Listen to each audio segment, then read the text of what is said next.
Hey guys, how you doing? Welcome, welcome. Oh, sound like a shotgun. Oh, we just had a little bit of rain here. I thought I'd go live using my my laptop here. Camera's pretty shitty, but hopefully the microphone is better though. Still can't figure out what happened last time.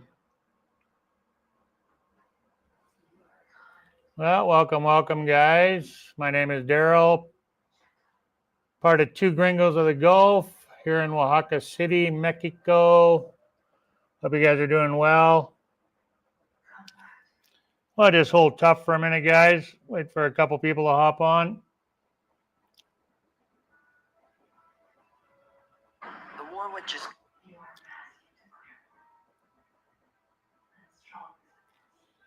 See what the video looks like, the quality.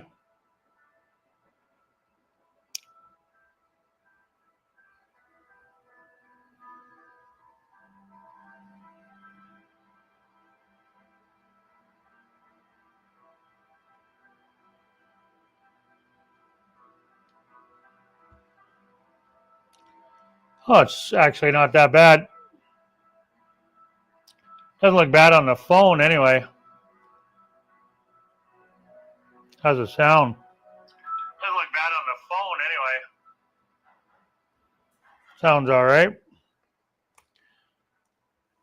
Let me know if the sound starts acting up, guys.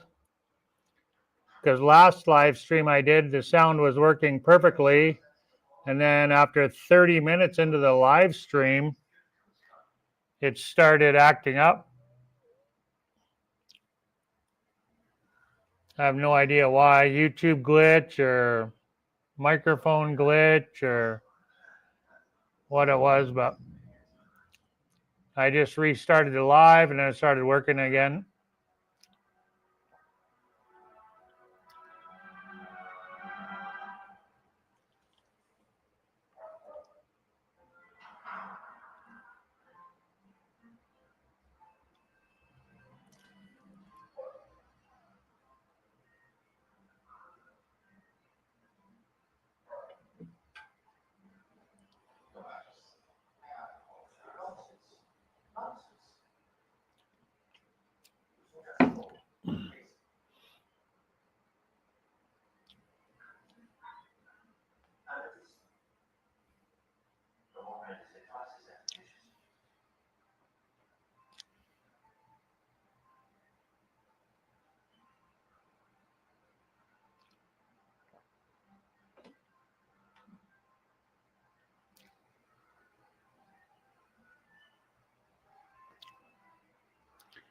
Picture's a little bit dark, but it's not terrible.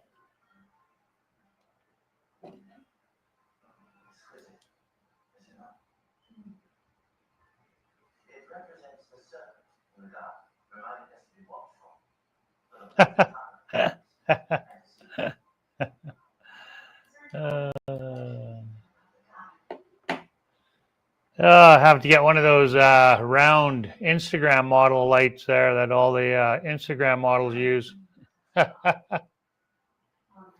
That's okay. We're not professionals.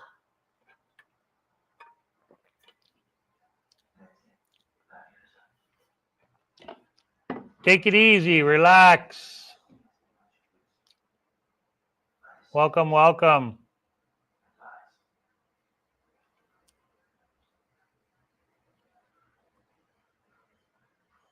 I don't mind this StreamYard program. Seems to work okay.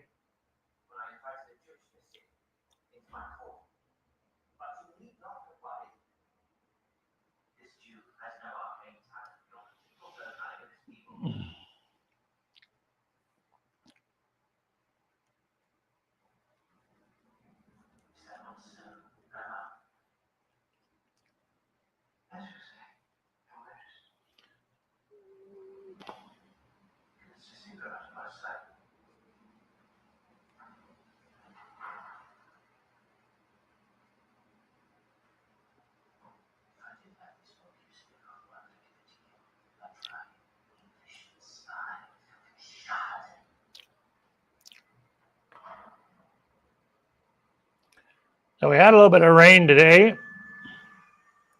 Just finished raining about a half hour ago. Had a couple big boomers here. Scared the shit out of poor little Cece. He was standing right by the door when big thunder cracked.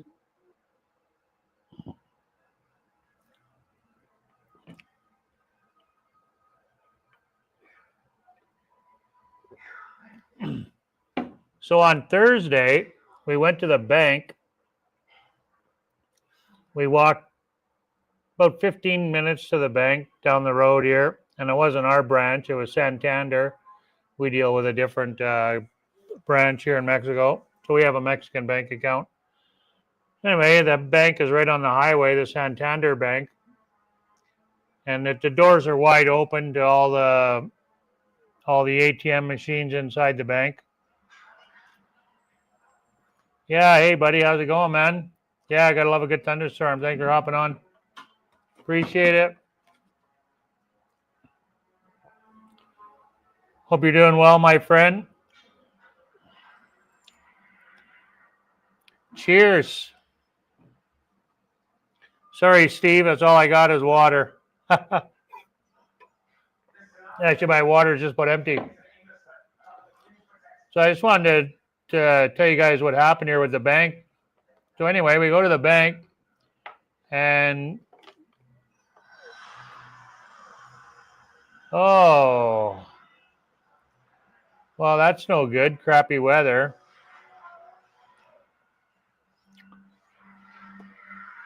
Well, at least you're above ground. That's always a good thing, and you're breathing. It wasn't a bad day today. It was kind of cloudy, a little bit muggy, but it was warm. I think it got to 30. Sun poked through a few times. We walked to the market here this afternoon. Anyway, back to my bank story here. So we go there on Thursday, just this past Thursday. Exactly. And Jen puts the bank card in. She didn't even get a chance to enter any number, no nothing. And all of a sudden, it just came up, said, "We're keeping your card." It was all in Spanish, and it went by pretty quick. She figured it said something about for security reasons or whatever. I don't know.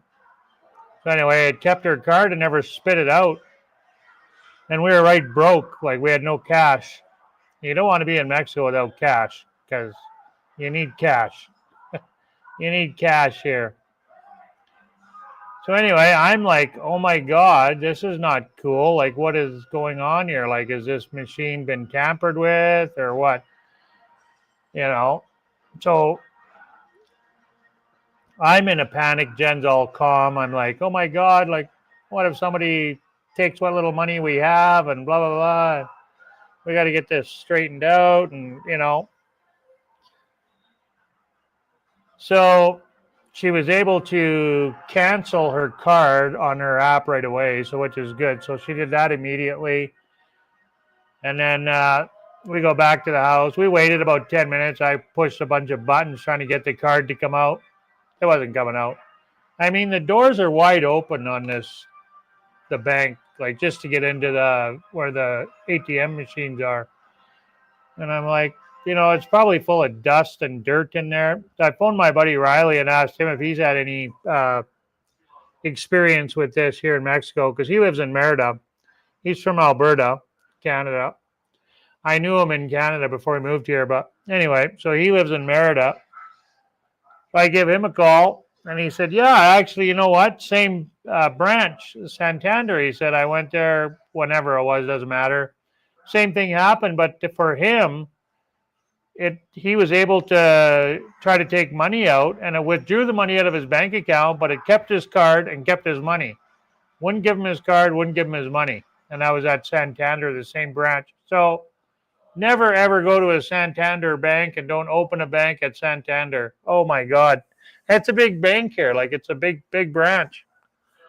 So he says, yeah, it's their machines likely. Their machines are garbage. They're shit. I said, yeah, well, I could see that because it's open. The doors are wide open. Probably keep it cool in there. Otherwise, it'd be a sweat box that had the doors closed, right?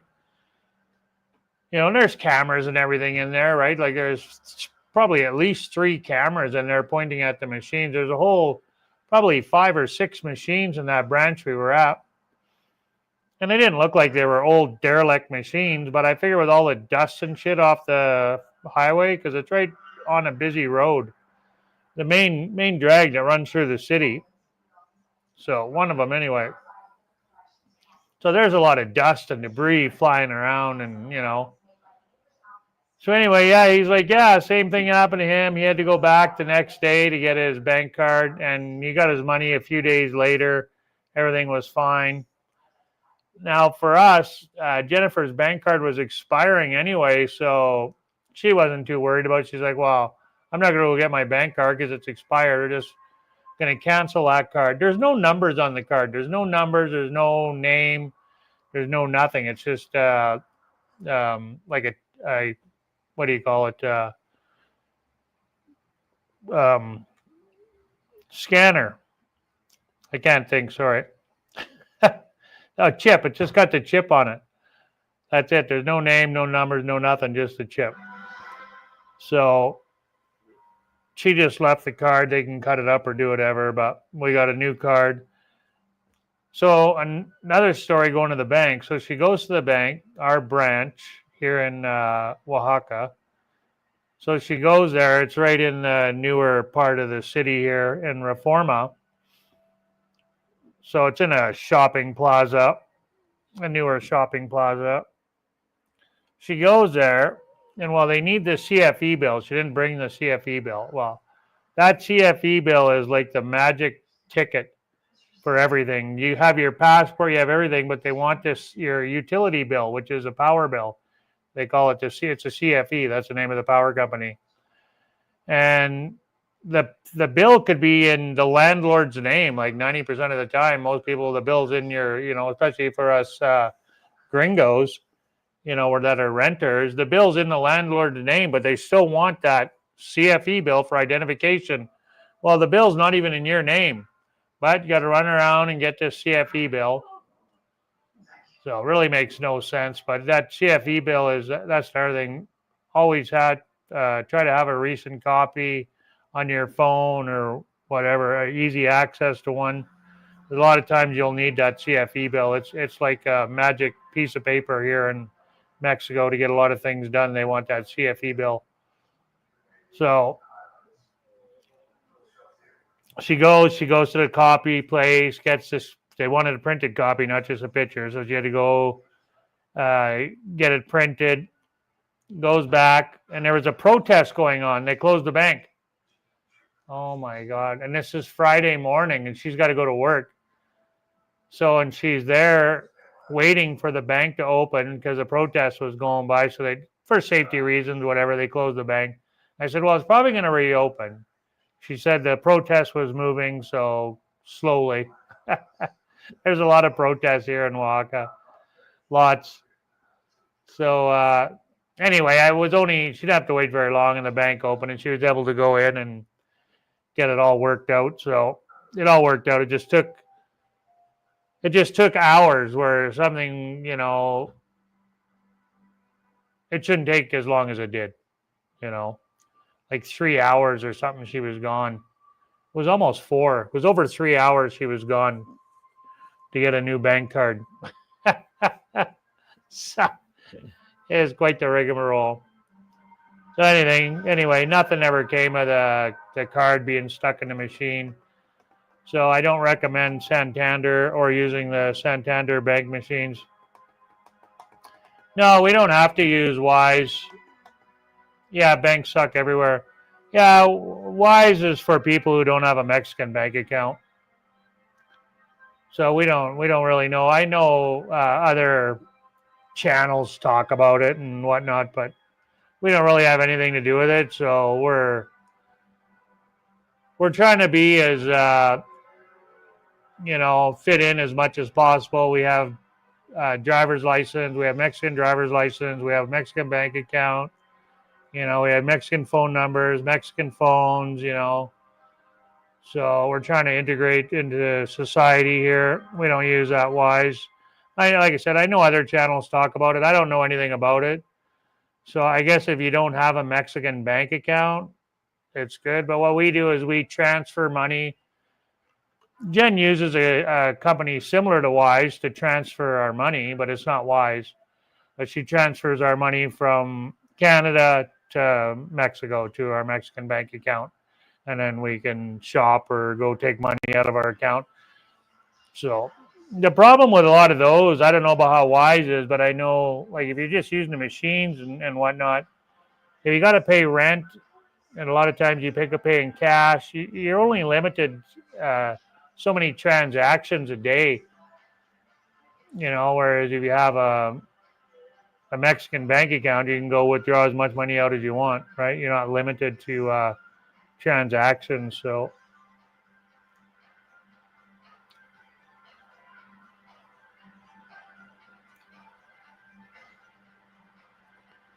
yeah, I don't know. The one she uses, I don't know what it is, but I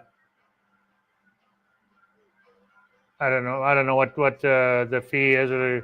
I mean, the conversion's the conversion, whatever the conversion is. I mean, it's not going to vary too terribly much from bank to bank. It's whatever the dollar's worth. But I mean, some places will have higher fees than others, obviously. But Jen takes care of all that, so.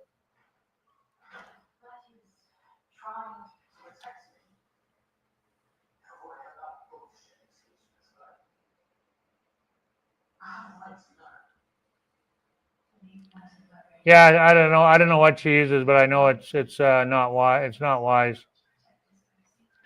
It's not Wise. I don't think she's charged a whole heck of a lot. If she was, she wouldn't be using it. Trust me. If it was a really high fee, she wouldn't be using it. Not at all. Not at all.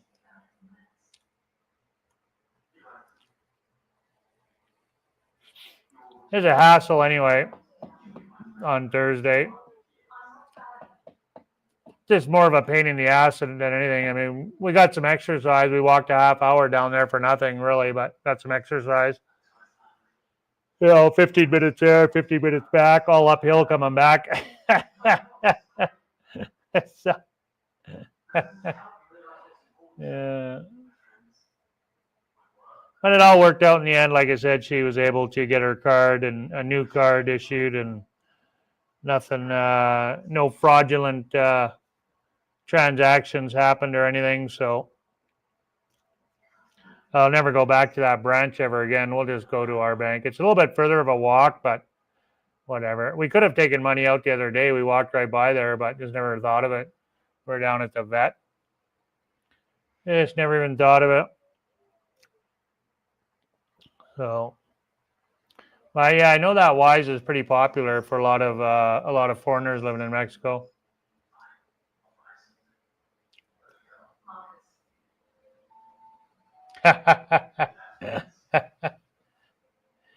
Yeah, there was a lot of scamming going on in Huachuco, boy, when I was there. Everybody was posting on all the gringo groups there, the Facebook groups all the time about people trying to scam them at the bank. It was happening quite frequently at the Scotiabank in Santa Cruz. So I never seen that like so much. Like it's every week they were posting about it for a while there. It was during high season. It was quite a big thing there. So you really got to be careful at the bank machines. And what it was they were they had, there was a couple people in the bank, like not in the bank, but in the VLT or the VLT in the ATM area where you take your money out, and then they would be like, "Oh, you forgot some money." I don't know exactly how they were pulling this scam, but they were saying, "Oh, you forgot some money in the machine," or "Oh, you dropped this," or whatever, or something. So I don't know. They were probably trying to get their PIN number, a way to get their PIN number or something. I don't know, or steal their card or whatever it is. Yeah, there's scammers everywhere. Absolutely. There's scammers in Canada, there's scammers in the US, there's scammers in India, scammers all over the world. Absolutely. Yeah. Scammers everywhere. But because I don't follow what's going on in other places of the world, I just follow what's going on here in my little world. And I'm on those Facebook groups in Huachuco, and they were posting about it quite regularly about people at the Scotiabank. They installed cameras in there anyway shortly after, and the bank that we deal with, we just go to La Crucita, and the bank is right downtown that we deal with, so we were walking by there all the time. So and that branch has cameras in it, so.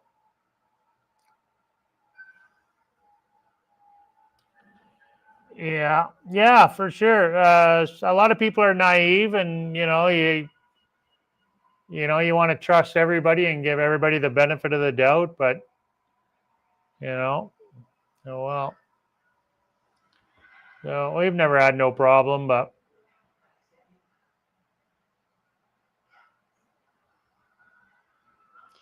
no, we're in the city. No, you can use cards here.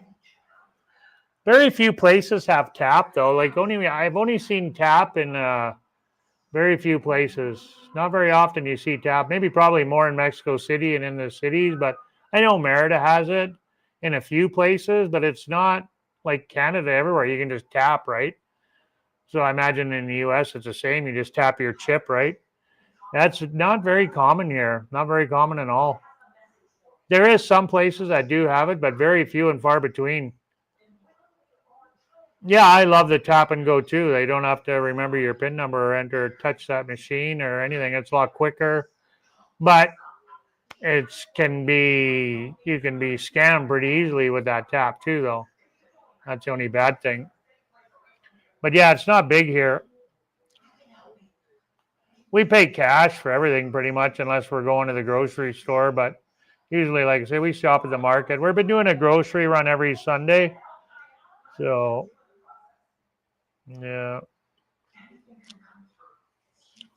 Yeah, I think tap is pretty common in a lot of places. Not so much here.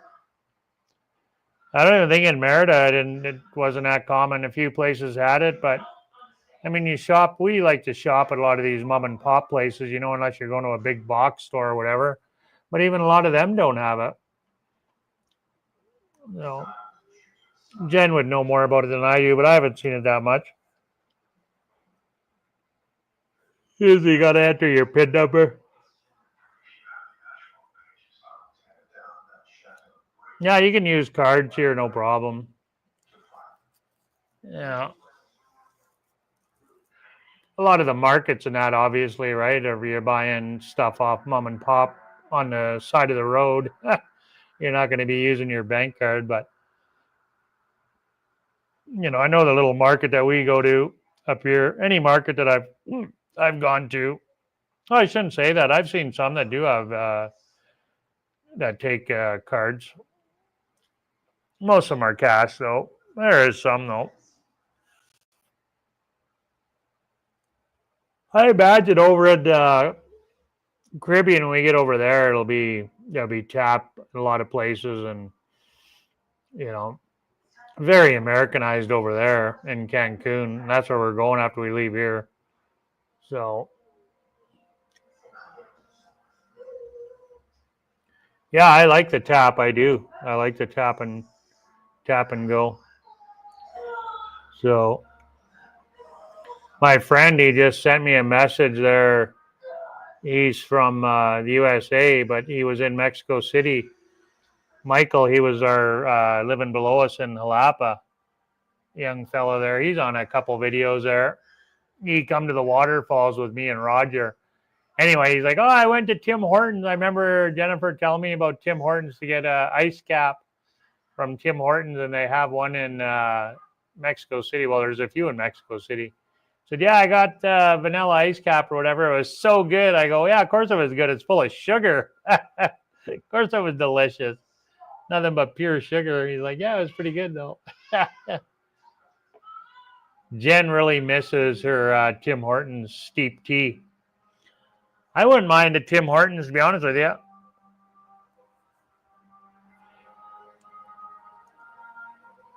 I could. They put something in that coffee at Timmy's. I swear, get addicted to it. I could go for a double right now and maybe some Timbits or a honey curler. Yeah.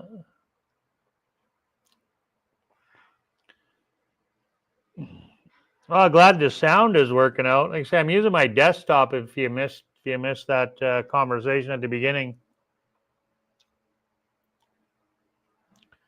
Oh, I like Tim Hortons. I prefer McDonald's coffee, but I like Tim Hortons. I can't drink too much of it, like 2 cups, that's it. But I'm not a guy that would go to Timmy's every day. It was kind of a treat, go once in a while. Jennifer would get a Tim Hortons steep tea every day on her way to work. So I think she really misses it, that steep tea. So I think it's the same like the coffee, because sometimes I would crave back home in Canada, I would crave a Tim Hortons coffee. But I do prefer McDonald's coffee. I used to bring coffee and sausage and egg to my buddy at work quite often. Or a lot of times in Canada on the weekend, I'd bring the boys a dozen donuts and a bunch of coffee from Tim Hortons on a Saturday afternoon in the garage. All my mechanic friends. Oh, that's where Riley works. When I met Riley.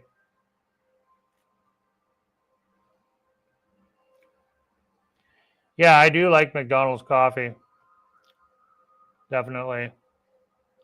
But yeah, quite often I'd bring the boys coffee and donuts at work. I had a good friend of mine that I cooked with there, James. So, and then that's how I met Caleb and at Sherlock Holmes. I was kitchen manager at Sherlock Holmes. And then that's when I met Riley, was at the garage. Their RCM Automotive in Edmonton, used car dealership, but James worked in the back. Sorry, guys. Frog in my throat. So I'd stop in there quite often and shoot the shit with the boys and bring them coffee and donuts and whatnot. Suck up to him so he'd do my oil changes for me. Service both mine and the wife's car. It's good to have mechanic friends. Yeah.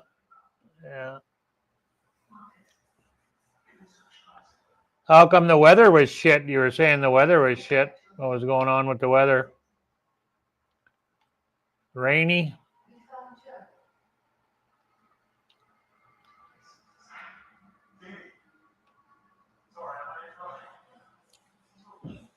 Let me know if the mic starts acting up.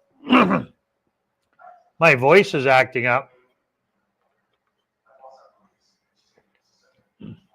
Oh, most of the week? All week. Wow. Well, I know it's a rainy season here. It starts in June here right away. So really you start any time. I think it got up to 32 today. The sun was shining because when we walked back from the market, we went to a different market today just up the road. Jen wanted to check it out when she was, when she went to the bank, she drove up that street just up the hill from us here. And she said there was some stuff up there. So we walked up there today. So yeah, it was supposed to be nice tomorrow. All week's supposed to be nice, just partially cloudy. But what do you got? It tomorrow, high at 28 Celsius, cooling off to 17. Monday, a high of 30, cooling off to 18 in the evening. 29 for Tuesday, a low of 18. Wednesday, high of 29, low of 18. Basically the same for Thursday, except for a low of 17. So pretty much all the same. Partially cloudy. Today they're calling for rain. Yeah, there's no rain in the forecast really till next Saturday, and just a slight chance, but you can't go by this anyway. They can't predict the weather. Just like they can't cure the common cold, they can't predict the weather.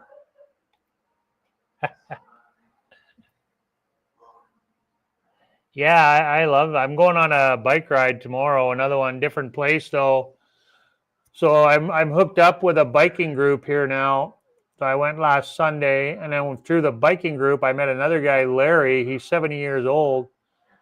79, sorry, he's almost 80, 79 years old, and he rides an e-bike. But man, he's in good physical condition. So we went on an epic bike ride the other day, and holy Hannah, it was pretty incredible. I don't know, I think I took that video off of here. Yes, I did actually. I just cleaned out my computer. I could have played it for you. Yeah, I just made room for my ship. Oh well. Well, you'll see it when I make the video. Well, not the whole thing, but I made a reel for Facebook. You won't see my reel that I made unless. Well, yeah, you probably seen it because you're my friend on Facebook. So anyway, yeah. So I got hooked up with the biking group, and we had an epic bike ride. Probably the furthest I've biked in years, and up a mountain, like literally up a mountain here in Oaxaca. So it was pretty wild. I had a great time though. And then, so through the bike group, they go every Sunday. They meet in El Centro at one of the churches in the city center, and then they all bike from there. And then through that group, I met Larry, and he has a kind of a little bike group himself that he likes to bike, so he goes out either by himself or whoever will join him. So. And he goes out on Tuesdays and Thursdays. So I went with him on Thursday. And again, I made another little epic video from that. That was pretty fun. Yeah, I'm going to get an e-bike when we move to Cancun. I'm going to get both me and Jennifer e-bikes for sure. Absolutely. So anyway, yeah, I had a great time biking with Larry on Tuesday. He took me out of town. It was an easy ride, really easy ride. There was only one hill at the very end, and we went up to this big statue that has a significant meaning. I can't remember what it is. I looked it up anyway. It's all. I'll do a video on it. So in the next month here or so, there'll be a video on it. So got to see some nice country out in the countryside here, riding through the farmers' fields and farmers with hay wagons and chickens and whatnot, guys out working in the field. Yeah, it was really nice, really, really nice. It was pretty cool. It was an epic day. And then when I went with that group, they stop and have something to eat. Like they go way out of town, way out of the city, and bike on different trails. There's big biking, a lot of biking groups here. Biking's really huge here. A lot of big groups. Even at nighttime, people bike around the city and whatnot, like groups of people, like biking groups. And then people obviously just bike themselves. But biking's really huge here. They got trails, good biking trails all over. So I'm looking forward to getting out there and biking more and seeing more of the surrounding area. Should be cool. Very, very cool. It's a good way to see the countryside biking, man. I love biking. I do. I love it. Good exercise and a good way to see the country, you know. When back home in Canada, I had a motorbike, so I would go ride my motorbike, and that's another good way to see the country. But you're going so fast, it's, you know, you don't get no health benefits from riding a motorbike. So yeah, I really enjoy riding a bike. It's a lot of fun. And funner when you go with somebody. So when I went with Larry on Tuesday, his bike wasn't working, one of his e-bikes. So it's actually his friend's e-bike. It would power on and then it powered off. It wouldn't stay going. So I used his e-bike, and he was just on a normal mountain bike. And man, that guy could go. I had to bump up the e-bike to, because he's got a like pedal assist, right? So I had to bump up the speed to catch up to him because he was just giving her on that freaking thing. And he's 79 years old. Like, wow. But you could tell he's been biking for a lot of years, for decades, right? You know? So, yeah. It was a good time, though. Good time. And he's been here for 15 years, so he knows the area well. He's biked all over here for 15 years. So he used to just mountain bike, and then like Roy, like my buddy in Alapa, you know. And as he got older, he's like, I can't make the hills anymore, and I can't go as far as I want to go. So I buy an e-bike, right? And you can go keep up to the young fellas, you know. He doesn't need it to keep up to the young fellas, though. That guy can boogie. So I'll be going with him on Tuesday again, too. Tomorrow I'm going to go with the group here. It's a group of locals and some foreigners. Mostly locals, though. But there are some foreigners in the group. There's one girl from Calgary. She's actually originally, well, her background's, I don't know how long if she's born and raised in Calgary. But she's Asian anyway. I knew she wasn't Mexican, but her Spanish is really good. So she's lived here for a while, and she's young too. So she picked up the language probably rather pretty quickly because she's a lot younger than I am. But yeah, I got talking with her in the ride there the other day, last week on Sunday, and she's like, "Yeah, I'm from Camrose, from Alberta." I think she said Camrose. Yeah, Camrose or Rocky Mountains, somewhere in south around Calgary, anyway. I was just like, wow, that's funny. She goes, "You're the first person in Oaxaca City I met from Alberta." I said, "Oh, you should go to Huatulco. There's a lot of Albertans in Huatulco." So, and there was another girl. There was 3 girls, and man, I was at the back. I was behind everybody. They were all ahead of me. I mean, some of the hills, everyone was walking up some of the hills. Like almost everybody was walking up the hills, but everybody was ahead of me when it come to those hills. I was like walking my bike up. I was the last person all the time. Like, they didn't have to wait too terribly long, but they had to wait for me. So, they've been biking for a while, though, unlike me. I've only really been going hard since I moved to Huatulco. Well, in Jalapa, I was biking in Jalapa, but not that hard. I was going hard in Huatulco is when I really started going hard with the biking. In Jalapa and Veracruz and Yucatan, I was just like beach riding, casual, just casual riding.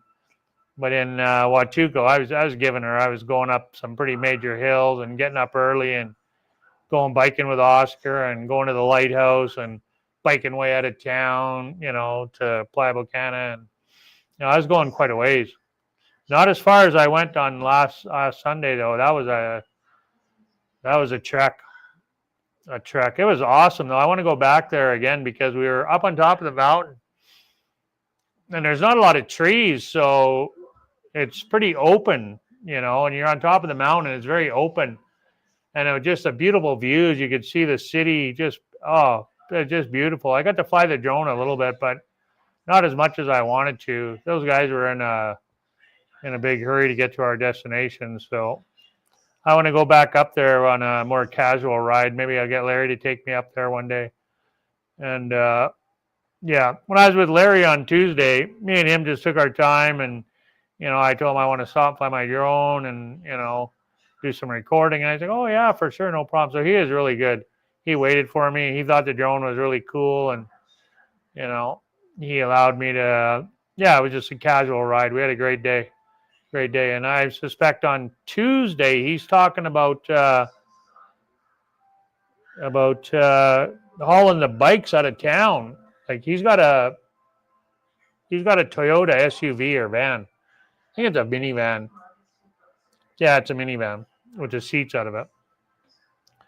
So he's talking about hauling the bikes out of town and going biking. So on Tuesday. So that'll be interesting. Looking forward to that. So I'll make some videotapes of that. Hopefully you guys don't mind seeing biking videos because I'm going to make lots of them. So I'll try to keep them short, but yeah, it's a nice way to see the country though. I mean, you can only see the city so much. So I'll still get a lot of city views and our city videos and restaurant videos and whatnot. I want to get out to the Mescal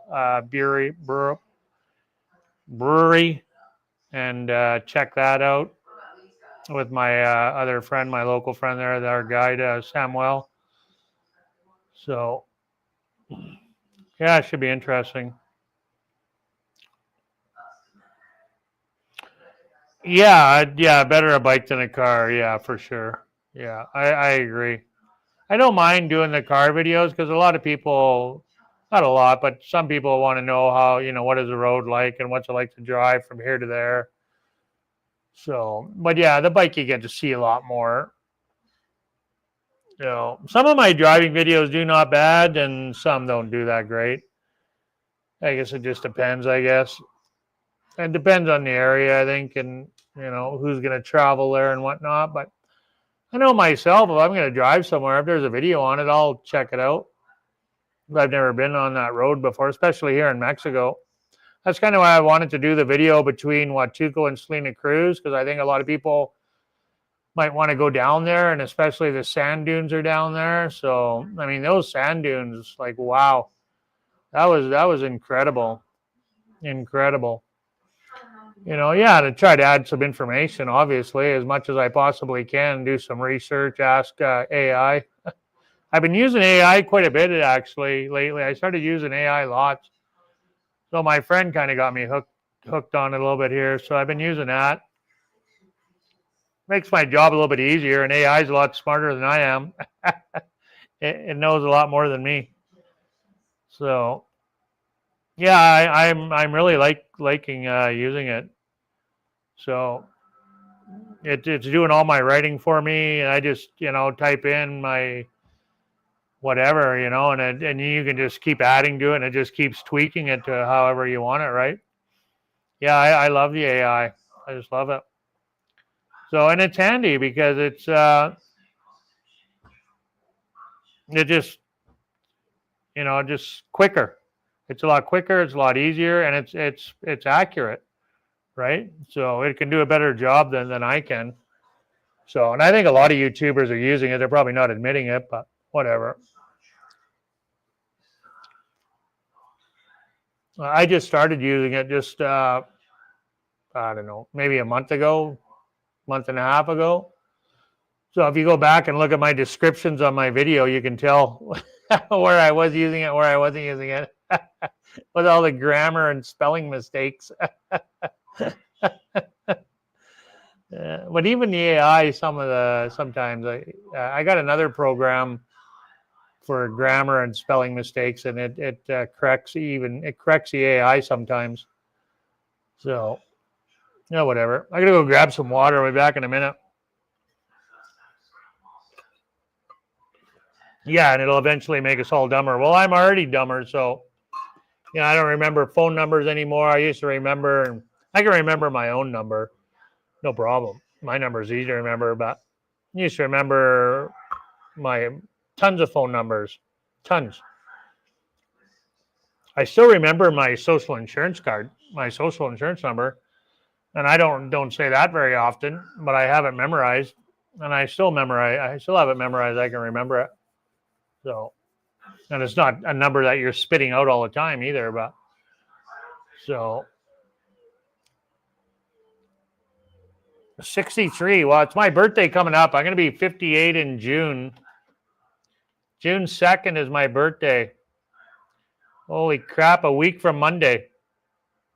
1 week from Monday. I like the color blue, in case you want to know. I put a coffee button in my my tab there. A couple people asked if I had a coffee button, so I added one. I didn't really know anything about it, but I seen like Kiru Paul talking about it, and hey, buy me a coffee or whatever. But I'm not going to beg people for money or ask people for money, but it is my birthday. So if you want to buy me a shot of tequila, I do have a coffee button in there. I wouldn't say no to $5 for a shot of tequila or a taco or whatever.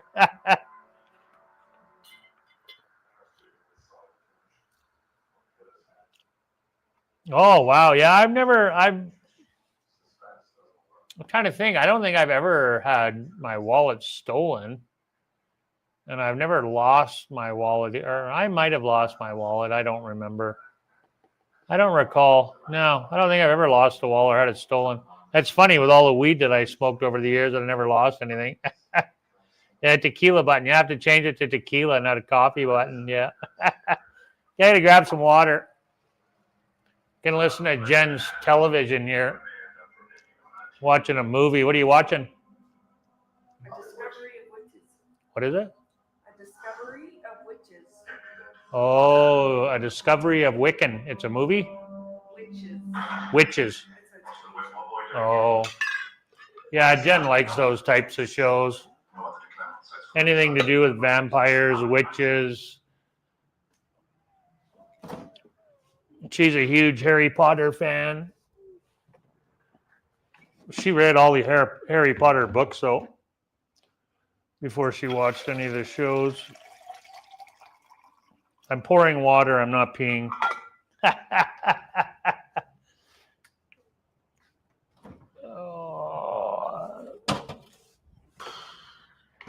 Oh, I got to do my supper dishes yet.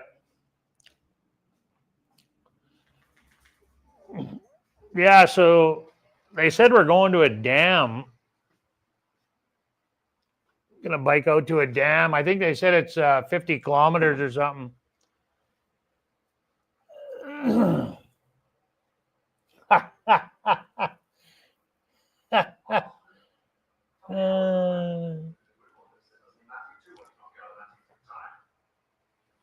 That's funny.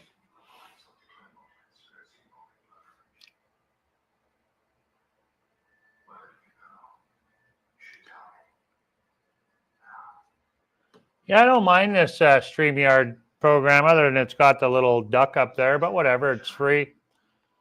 So it's kind of cool. And I'm actually surprised the picture quality. I mean, it's not 1080p or anything, but yeah, funny now that it was like 40 years later, right? Then it's funny. Back then it wasn't so funny.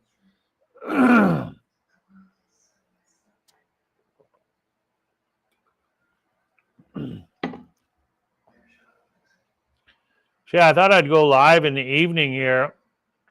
I was going to go live last night, but me and Jennifer just kind of chilled out and watched a movie last night. Oh, you watch that movie. It's a fairly new one with Kevin Hart and kind of a comedy. They were spies. What the heck's that? What was that chick's name? What's that girl's name that was in the movie we watched? Cameron Diaz. Yeah, Cameron Diaz. Cameron Diaz and Kevin Hart. It was pretty good, actually. It was funny. It was pretty funny. Can't remember the name of it, but it was a good movie, though. They're spies, and they were on the run with their children, and yeah, it was pretty good. So yeah, we just watched a movie last night. Kind of. I don't like The Rock. I used to. I don't hardly watch any TV anymore. Don't watch any TV anymore. Not very often anyway, but last night we watch the movie. Jen watches more than I do. I'm in this freaking office all the time doing YouTube shit or playing my war game. I got a war game I've been playing for 10 years now. Online with a whole group of people from all over the world. I made some pretty good friends on there, though. Yeah, that's us exactly. I'm on the PC and Jen's on the television. Either that or she's on her tablet. Yeah, that's us exactly. Yeah. Yeah, I don't watch since we moved here to Mexico. I hardly watch TV at all. In Jalapa, we were watching. I'm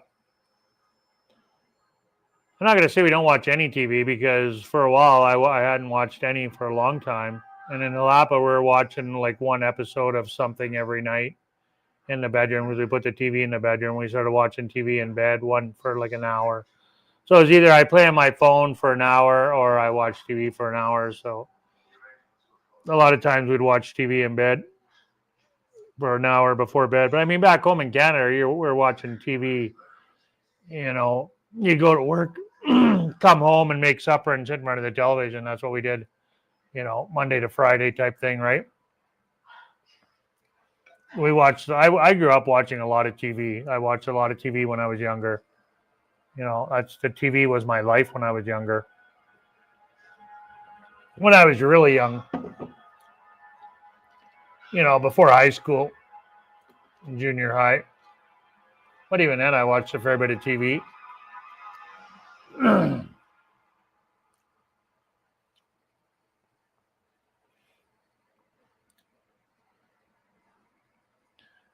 I just work on my YouTube most of the time, that and my war game. So I'm either making videos or making reels. Like I do a lot of social media stuff. So with Facebook and YouTube and I have Instagram and TikTok and X, Twitter, whatever, but I don't post a lot on them. I do more on TikTok, but a lot of stuff from Facebook goes right to Instagram anyway. So, but yeah, I'm pretty active on Facebook and YouTube. Yeah, well, social media can be bread and butter for a lot of people, But yeah, it's can be the pit of hell too. Yeah, especially the groups. You get into some of those Facebook groups are brutal. So, as long as you stay out of the comment section, you're okay. Just stay out of the comments and you're all right. I don't know, Steve, man. It's just me and you. No one's on here tonight. Pretty quiet night. It's me and you, buddy. Nobody else.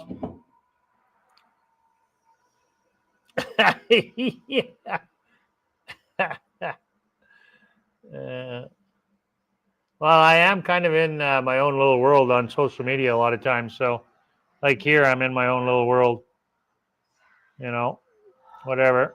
Just keep plugging away. Just keep plugging away. That's all you can do. That's all you can do.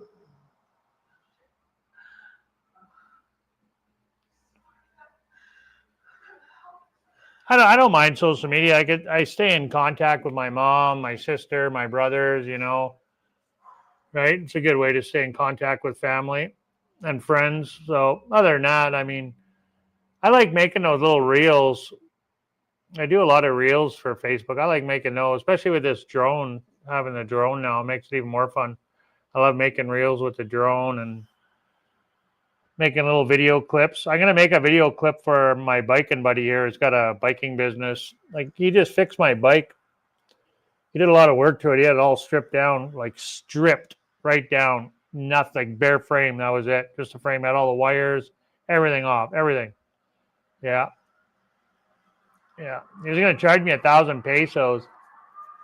And then that was a really good deal for the amount of work that he did. And he put in a new railer and a whole bunch of, he did a lot of work. I went there. I said, well, I gave him an extra 150 when I rented a bike off him last Sunday because mine was broken. So I rented one of his bikes. He rents bikes, fixes bikes, and he also does bike tours.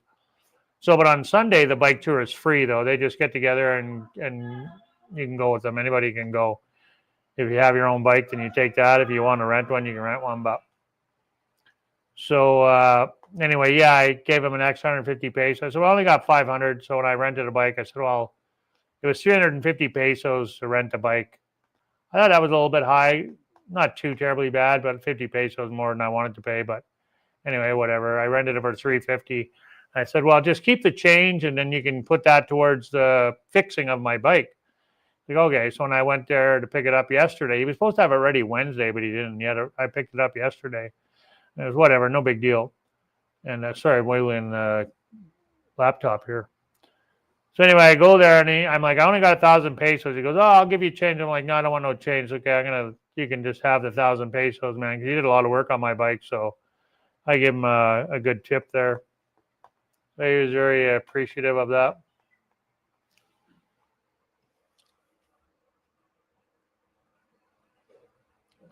$700 pesos or $700? Because 700 pesos is not very much.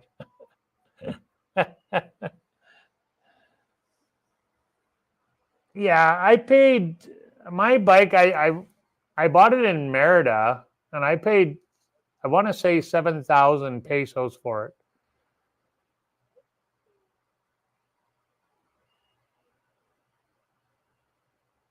Oh, 700 Canadian dollars. Yeah, that's a lot of money for a bike. I wouldn't spend that kind of frickin' money. I'm gonna be spending more than that for my e-bike, but yeah, I wouldn't spend that. That's too much for me, man. I don't want to spend that kind of money on a mountain bike. I paid anyway. My bike was on sale. I want to say it was around 8 or 9,000 pesos, and I got it for 6 or 7 pesos, 6 or 7,000 pesos is what I paid for my bike, I believe. And I bought it in Merida, brand new. It's got disc brakes front and back, and it's got front and back shocks. So, but it's like a crappy tire bike, really, right? So, but I've had it for 4 years and I haven't done a lot of work to it. So, and I was riding it on the beach, so it's had a lot of salt air exposure. Oh yeah, you want to buy a high-end bike, you could spend up to $10,000, $15,000, $20,000 if you want. if you want to spend that kind of money.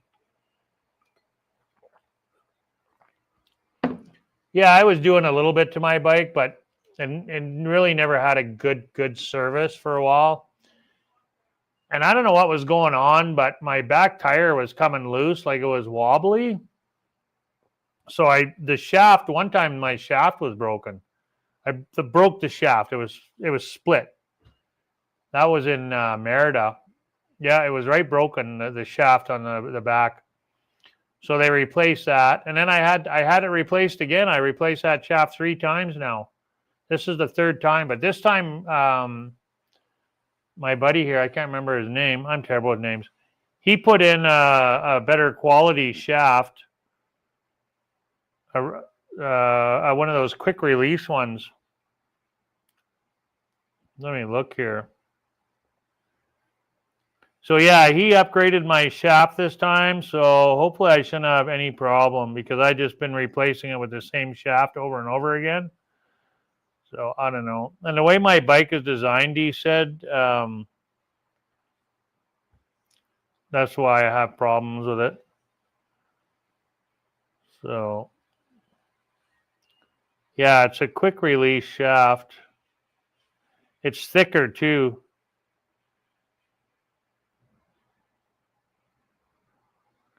Yeah, quick release axle. So it's better quality axle anyways. Hopefully I don't have any problem. Hey, how you doing, Leanne? Thanks for hopping on. Me and skeptical guy here. We're getting lonely. We're kind of waiting for you. Everything's good. We're just shooting the shit here.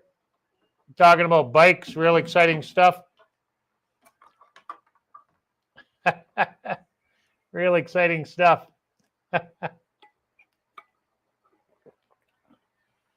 Just taking her easy, man.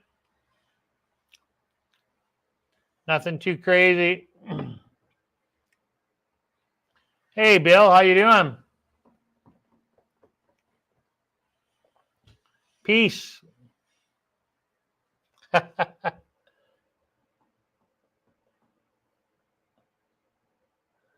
Oh, Oh, more gringos. Holy crap. It's getting lively now. Got a party.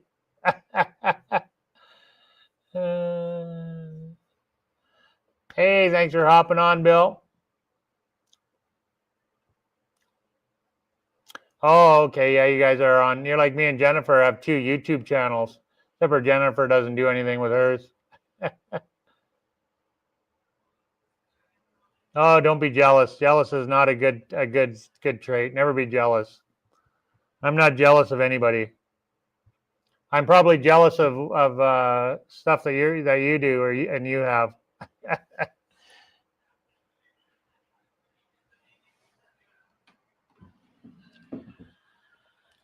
Life is far from perfect anywhere. It doesn't matter where you go. Life is not perfect anywhere. No doubt about that. No doubt about that. I really appreciate you guys hopping on. Me and Steve were getting lonely over here.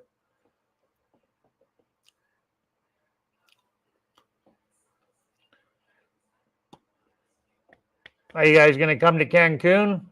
That's where we'll be next. Cancun, baby. Anywhere over there, though. Playa del Carmen, whatever. It's not far. I'd even drive to Merida to see you guys. Or to Progresso. Whatever. I'm excited to get over there, to be honest with you. I'm enjoying my time here. It's going by pretty quick, though, but I'm excited to get over to the Yucatan Peninsula. Back on the Caribbean side of Mexico.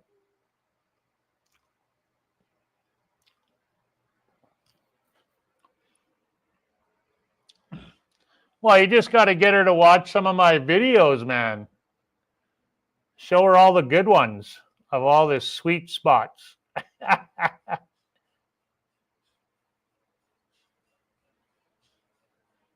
Well, I just have to have his shots, and they got to be up to date. Other than that, that's about it. Like, yeah, I think Jennifer said it's like a couple or 2 or 3 weeks prior to leaving.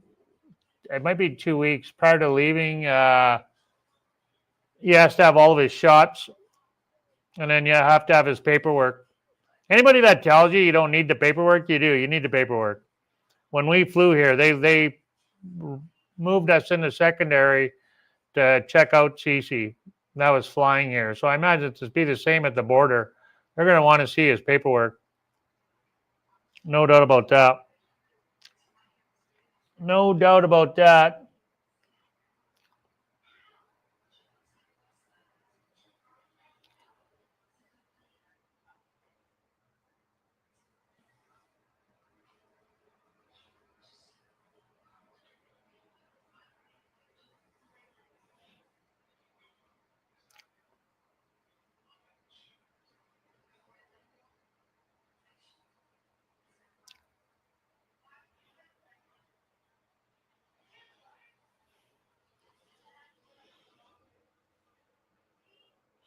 Exactly. Show me your papers. Here, Oaxaca's expensive. It's not cheap here. I mean, it's cheaper than Canada, obviously, and probably cheaper than USA. But I don't know. We got this place here. We're paying $13,000 for this place. We're paying $15,000 in Huatulco. No pool or nothing. It was pretty basic. We only had AC. I'm talking pesos here, so not 15,000 Canadian or American dollars. Yeah, I find Oaxaca expensive though, rent-wise. Yeah, the cities are, but the beach towns are even more expensive. Yeah, the beach is even more. Huatulco is ridiculous. I found Huatulco, probably all the places we've lived, Huatulco was for rent-wise, Huatulco was the highest. Even though we did have a good deal there. We were only paying 15. I can't complain about that. I mean, we were paying 17.5 in Progresso in Chicxulub, but we had a swimming pool and we were 2 blocks from the beach. You know, like literally, we were 2 blocks from the beach. You know, in Huachuco, we had nothing. We had a carport or a little yard. That was it, and only had AC in the bedroom. So, and it was just a plain Jane house. It was nothing.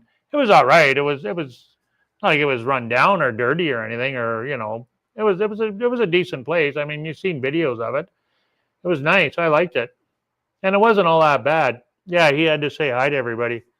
Like for 15,000, so we got a pretty good deal. You can get deals there, but you got to shop around. You really do. And I would avoid renting from gringos.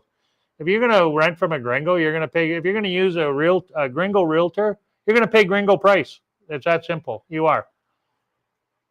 If you're going to rent from a gringo, you're going to pay gringo price, guaranteed. You rent from a local, you're going to get a little bit cheaper. I highly not to recommend from these gringos here doing real estate because they're going to overcharge you unless you're buddies with them. They're going to pay more, way more. So we don't deal with them. We don't. No. Yeah, that's what 1,000 Canadian. That's right. Yeah. And here we're paying 13 for this place, and this place is nice. We got a nice place here. We're on top of the side. We're on the side of a hill. We're overlooking the city. I got a beautiful view of the city here. I got a 2-car garage downstairs. It's all gated and walled in. Not that we're worried about security, but it's nice that my car's not out on the street. And this is a nice place. We got AC in the living room, but we don't have AC in the bedroom. But it cools off here at night, so because we're inland. We're not in the mountain, but we're in the valley of the mountain. So there's mountains, Mexican mountains, all around us, and we're in the Oaxaca city's in the valley, right? There's mountains all around us, so it does cool off. I was talking with Steve about the weather here. Skeptical 59 there. So that's Steve. Yeah, like it cools off here to 16, 17 degrees at night, right? So it's nice. You get that reprieve from the heat. So,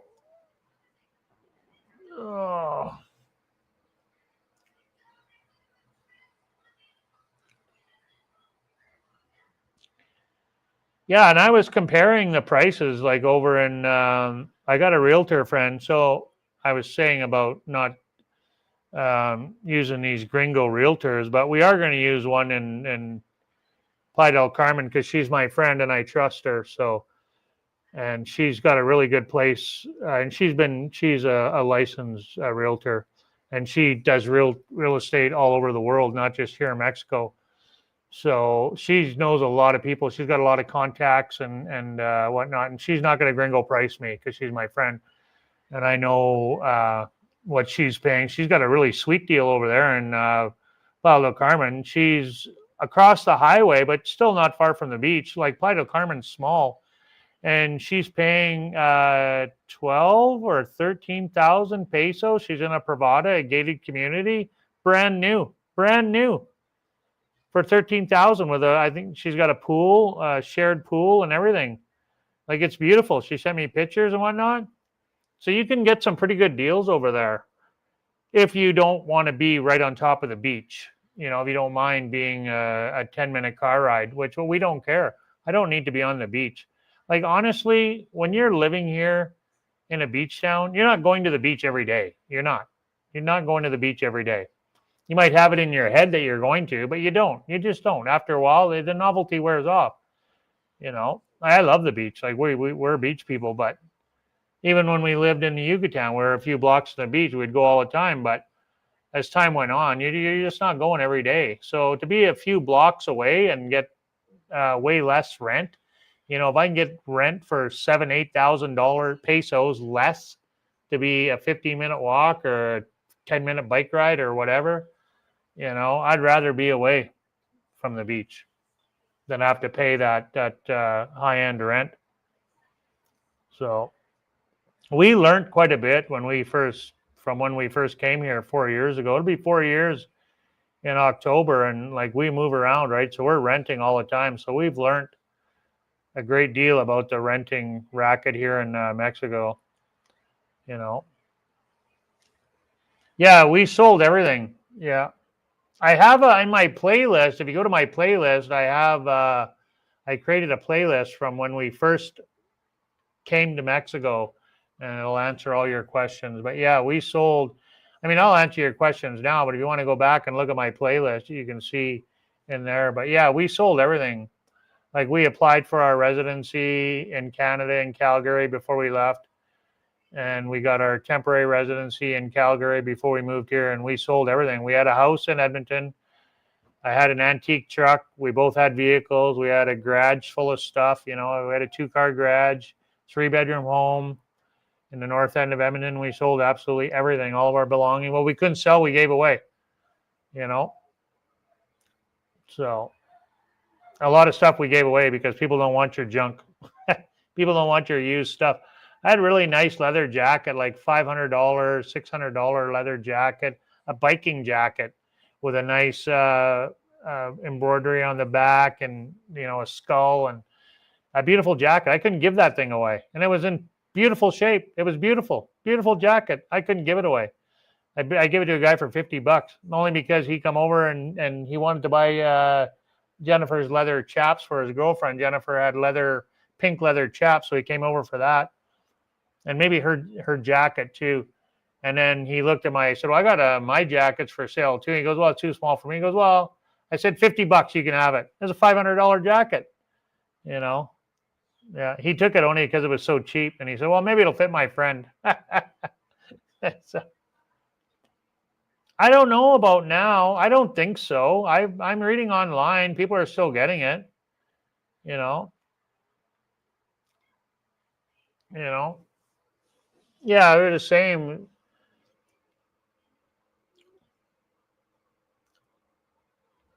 I didn't want to sell all my stuff. I didn't, because I like my stuff. I had a garage full of stuff, and I had a house full of stuff. You know, I liked all my stuff. I didn't want to sell it. But once we did, it was actually quite freeing, I'll tell you. It really was. It was freeing. It was a big weight lifted off, and then you don't realize how much shit you have that you never touch or even use, you know. Why do I need 7 screwdrivers that are all the same and 10 vice grips and, you know, all these wrenches and, you know, and then a closet full of clothes that I never wear, you know, shoes that I never wear, dragging all this crap around, and then all this shit that you never look at, you know. It was pretty good getting rid of all that junk. It really was. It was pretty freeing. Everything we own fits in our car. Yeah, we had way too much stuff too. And I know people even have more stuff than what we had. Way more stuff. Way, way more. We only had a house and a garage. I know people that live on acreages that have barns and sheds and you know, full of stuff. Shit that nobody wants. Well, our life has changed a great deal, that's for sure. Thanks, I really appreciate that. I'm trying to live healthy now. Trying to repair 58 years of bad decisions. That's what I tell people. Hey, Steve, 58 years of bad decisions. I got nothing. I got a couple of tools here. Not much though, just the basics. I got a little pipe wrench about this big, maybe like that, small. I got a screwdriver with a bunch of different attachments. One of those ones where you can stick the magnetic heads in, so you can have a flathead or whatever. I'll be 58 in June, a week from Monday. We were just talking about that. Steve's the old man. Yeah, he's got 5 more years of bad decisions. Yeah. Yeah, I'll be 58 June 2nd, week from Monday. I tell him I like the color blue. I got a coffee tab. You can buy me a tequila, a shot of tequila. Had a couple of subscribers asked if we had coffee tabs, so I broke down and got one. So I didn't really know anything about it. It's actually totally separate from YouTube. You got to fill out this thing to get it, and it's totally separate from YouTube anyway. I thought it was part of YouTube, but it's not. I used to see all YouTubers saying, "Oh, buy me a coffee, buy me a coffee, buy me a coffee. If you want, you can buy me a coffee." You know, I had a couple people ask us if we had one, so I decided to get one. So, and you guys know us, so we're not out here asking or begging for people for money. I'll take YouTube's money all day, every day. 56, yeah. Yeah. Well, you're not far behind me. I'm still 57, man. I won't be 58 until June. Oh yeah, YouTube takes a lot. Yeah, I don't make nothing off YouTube. Nothing. Pennies. Pennies. Barely even enough to buy a coffee. Not right now, anyway. I am monetized finally now. It took 4 years almost. But yeah, I don't make nothing. Peanuts, pennies. Absolutely pennies. Don't make nothing. You got to have millions of views to really make any kind of money, or at least thousands of views. I'm lucky if I get 200-300 views out of a video. You know, if I was getting 5, 6, 7, 8,000 views, I'd be making a little bit of money, but even that's not very much. You got to be making like 20, 30, 40, 50,000 views to make any kind of money. This is just a hobby for me. I'm working for free. I'm working for free for you guys. That's no joke. It's not a joke. No joke. Yeah. Yeah, I just became monetized last month. No, it's been a few months now. About 3 months now, I think. Yeah. That's why you see a lot of YouTubers saying, make sure you stay to the end, or they're trying to sell their merchandise, right? Or they got their buddy on there trying to sell you stuff or whatever. You know, that's why they all push so hard to try to sell you stuff, because YouTube doesn't pay nothing. So, and I do. I enjoy it. I enjoy helping people, and I really do enjoy it. I love making the videos. I'm learning so much about the editing and that. It's something that I enjoy. So, yeah, it's no big deal. It gives me something to do. I could drink tequila and eat Cheetos all day, every day, or drink Coca-Cola. But that wouldn't be too healthy. No, you need watch hours. The subscribers don't mean anything. You could have 1 million subscribers, but if they're not watching your videos, it doesn't mean anything. You know, like, look, I got over 5,000 subscribers, and I don't get 5,000 people watching my videos. You know, like if I get a couple hundred, right? So yeah, subscribers don't mean anything. It's the views, watch hours. It's your watch hours. You need people physically watching your videos, so they scroll, so they play the commercials, right? The ads. That's how you make the money. So the longer somebody watches your video, and the more videos they watch, the watch hours. That's where the money is. You know, you need thousands of watch hours, thousands and thousands. Oh, BC is crazy. Oh yeah, BC is retarded. You know, I lived in a town called Yak, but I remember when I was growing up, you know, BC stood for bring cash. Bring cash. BC is a beautiful place, but yeah, it's way overpriced. Way overpriced. Maybe not so much in the small towns, but even in the small towns, I think it's getting ridiculous. BC is beautiful. I lived in right near Creston and Cranbrook. I lived in the Kootenays for a while, and I used to go to British Columbia all the time, quite often. I shouldn't say all the time, but just go once in a while. Not to Vancouver or anything, but just to the mountains, you know. Oh, jeez. Holy crap. For a bag of 4 peppers, $8. Oh my God. That's crazy. Crazy. $2 a pepper. Yeah, all of Canada has gone, well, all over. The prices, I mean, Mexico is not immune to inflation either. You know, there's inflation here too, big time. But it's worse in Canada for sure. For sure. And I mean, you go to the northern part of Canada, or, Toronto, Vancouver, any of those big cities, right? You know, you got to shop local, shop from the farmer, go out to the farmers. In the north, though, you're really, you're trapped. You don't have many options in the north as far as produce goes. You can get your meat from the farmer in Alberta for relatively cheaper than a grocery store, but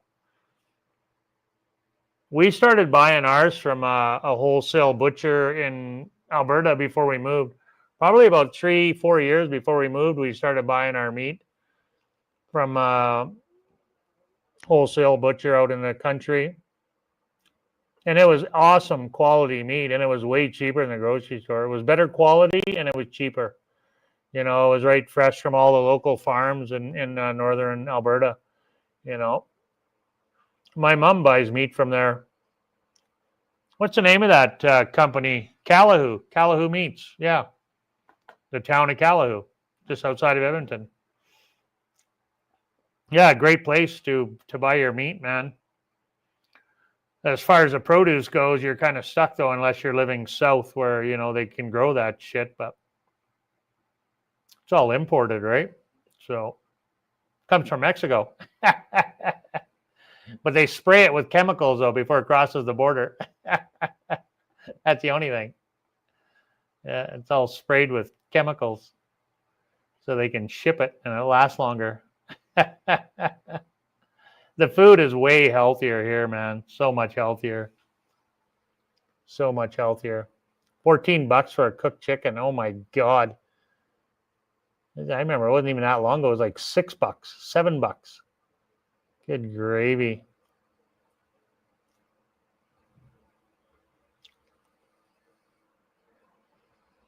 Oh, 5 months. You're going back to Canada for 5 months?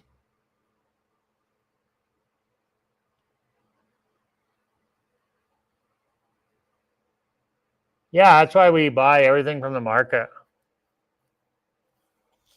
Pretty soon I'll be eating mud. Mud pies. Oh, I didn't realize that, Steve. I thought you guys were here full time. God, I went home to visit family. I mean, I love seeing my mom and dad and my brothers and sisters, but I couldn't wait to get back to Mexico. I was only gone for 5 weeks. I couldn't wait to come back. Couldn't wait.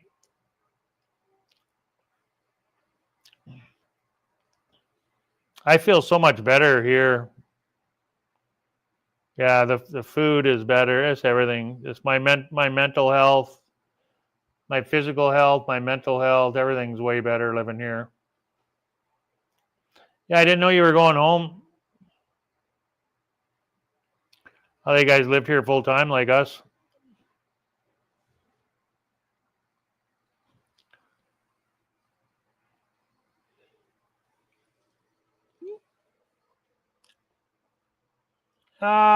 Food. I don't know. You don't watch our budget videos? Come on, man.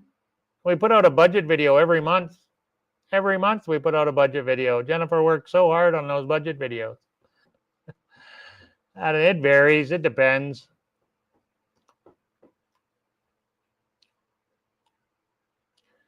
No. No, Oaxaca's not. I do like it here. I do like Oaxaca, but I wouldn't want to live here. It's expensive here. And yeah, there's a number of reasons why. I don't want to get into it right now, but no, it's not my favorite place. I do like it here though, and I highly recommend you come here to visit. But I wouldn't want to live here. Not me, myself, personally. What do we spend on month for food, babe, roughly? I can't remember. Well, I don't know in Oaxaca yet, really. Yeah, but in Huachuca, what were we spending there? 4,000 to 5,000 pesos a month. Yeah, The average of 4,000. yeah, around 4,000 pesos. So whatever the math is on that, you can figure that out. A month. Oh, we eat good though, right? Like we're not vegetarians. Like I'm buying ribeye, I'm buying, tenderloin steaks and,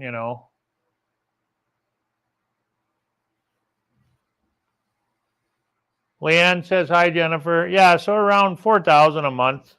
We don't know about here, but in Huachuca we were dropping about 4,000. I'll tell you here. Oh, here, oh, my app come up right away. Look at that.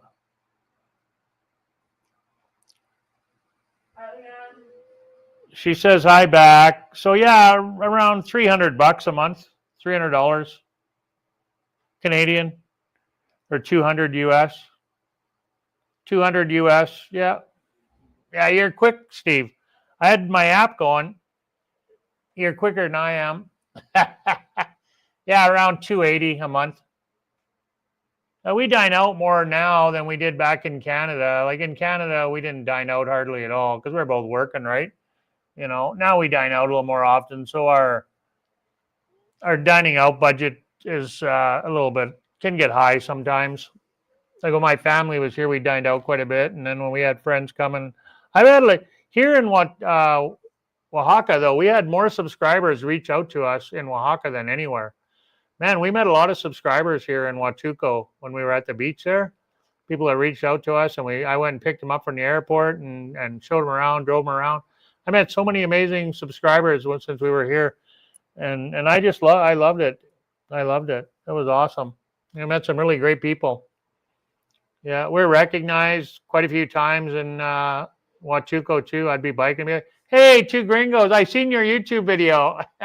And the one thing that they always remember, you were biking. I remember seeing your biking video. Yeah, we used to spend that too. I mean, you go to Costco, it was nothing to drop $500. Every time you go to Costco, $500. We don't shop at those stores though anymore. When we first moved here to Mexico, when we were in Merida, we were going to Costco, we were going to Walmart and whatnot, and we just learned after a while, like Walmart is expensive here in Mexico. It's more expensive here than in Canada, I think. So we just learned after a while as we just started going to the markets, and that's where we shop now. It's been quite a few years now. Yeah, I love going to the markets. We got market just up the road here. Yeah, Gringo Tax. Yeah, we've been very, very lucky. We love going to the markets. We eat in the markets. The food is cheap. It's fresh. The markets, it's nice. The butcher there is just like the old days. I got the meat hanging on the hooks, flies buzzing all around. We need germs in our life, though. You know that, right? Germs keeps us healthy. Got to build up the immunity somehow. They just wash our meat, right? I wash everything. The vegetables we wash in vinegar water. Tap water. I use tap water. Wash the vegetables, right? So, yeah, we buy everything from the butcher now, and most of the meat that we buy has never been frozen. It's all fresh. All the vegetables are all fresh. Fruit's all fresh. And it's way cheaper too. Way cheaper. Well, I won't say way cheaper than Canada, but cheaper than the grocery store. We do a grocery run here now. We started doing a grocery run every Sunday. Like, so tomorrow, Jen will go to the grocery store to pick up like toothpaste, toilet paper, saran wrap, baggies, stuff like that. Denture tabs, because we both have false teeth. Partial plates. I have partial plate. Jen has a partial plate. Things that you can't buy at the market, right? So.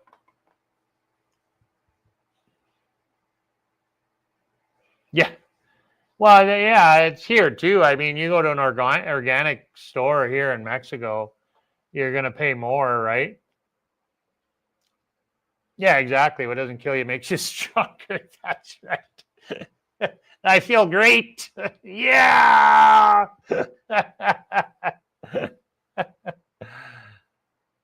Yeah, it's the same here, though. I mean, you go to an organic store, and then all of a sudden, the price goes up. No, we flush the toilet paper down the toilet. Yeah. That's it's like an old wives' tale. If you're in a old house with not good plumbing, it's more of a culture thing here than an actual. Because back in the day, the piping was not very good, so a lot of the pipings was a 90 almost, or bad corners, and they used to use. I did a lot of research on it actually. While they used to use 1 inch, and now or whatever it was smaller. The piping was smaller. I think it was 1 inch. So now they're using the standard size, right? So no, we flush all of our toilet paper, but it is a culture thing though, where they're, you know, so a lot of locals they don't. They put in but you can. So we do, and we buy this toilet paper that's it breaks down really easy. So we've never had a problem. We don't. Yeah, we flush everywhere we lived. We flush our toilet paper. Every single place we've ever lived, we flush our toilet paper. Everywhere. Yeah, one is small. Yeah, yeah. If you research it on Google, and that's what it tells you that they used to here in back in the day, probably in the '60s or whatever. They used to use a really small pipe, whatever it was. Maybe it was 1.5, whatever. It was small, so and that's why they didn't flush the paper. But no, you can't drink the water. No, that you can't do. But everywhere we've lived, we've flushed the toilet paper. We don't really talk about that too much, but I'll tell you now. Yeah, we flushed the toilet paper everywhere we lived, and we never had no problem. So the one place that we had in Chicxulub, it had a septic system the exact same as what my dad had at the farm. The exact same septic system where the solids would stay, and it was a two-tier system, right? So you'd have the solids on one side and the liquids on the other, and then it would slowly leach out, right? Yeah, there's lots of places you can't drink the water, but in Huatulco, apparently in Huatulco, you can drink the water there. It's filtered and purified. But I didn't even drink the water in Canada, in Edmonton. I never drank the water in Edmonton because it smelled like chlorine. It smelled like a swimming pool. We started buying those garrafones back in Canada years ago. I would make coffee with it and cook with it, but here I don't. Like we don't cook with it, but we do dishes with it. We brush our teeth with it, but we don't cook with it, and we don't make coffee with it. We use bottled water for coffee and a drink. But yeah, back in Canada, I don't even drink the water there. Not in Edmonton anyway. If I was out on my dad's farm or at my sister's house in northern Manitoba, yeah, I would drink the water. But in Edmonton, the water is terrible. It tastes like a swimming pool. And I think a lot of the cities are like that. But I know in Edmonton, as soon as you put the glass up to your face, you just smell chlorine instantly. I don't want to drink that. In the coffee, you don't notice it. So, yeah, we started buying bottled water years ago. We would buy those big garrafones like what we use here. And we even had one of those pumps. We just replaced our pump, actually. Yeah, or filter it. Yeah, you can filter it. Then you're always buying filters and everything else. So it was just easier just to buy the garrafones. So yeah, they put way too much chlorine in the water. No, none of our rentals are Airbnb. None of them. No, none. No, they're long-term rentals. What we do is we move to an area and we rent an Airbnb for a week. And then once we're in that area in our Airbnb, we boots on the ground, go out looking. But I do start looking before I move to the area. So what I do is I'll join a Facebook group, like say Huatulco. I joined a Facebook group in Huatulco and I asked about rental properties. And then anybody that was Spanish, I would reach out to them, and all the gringos I just ignored.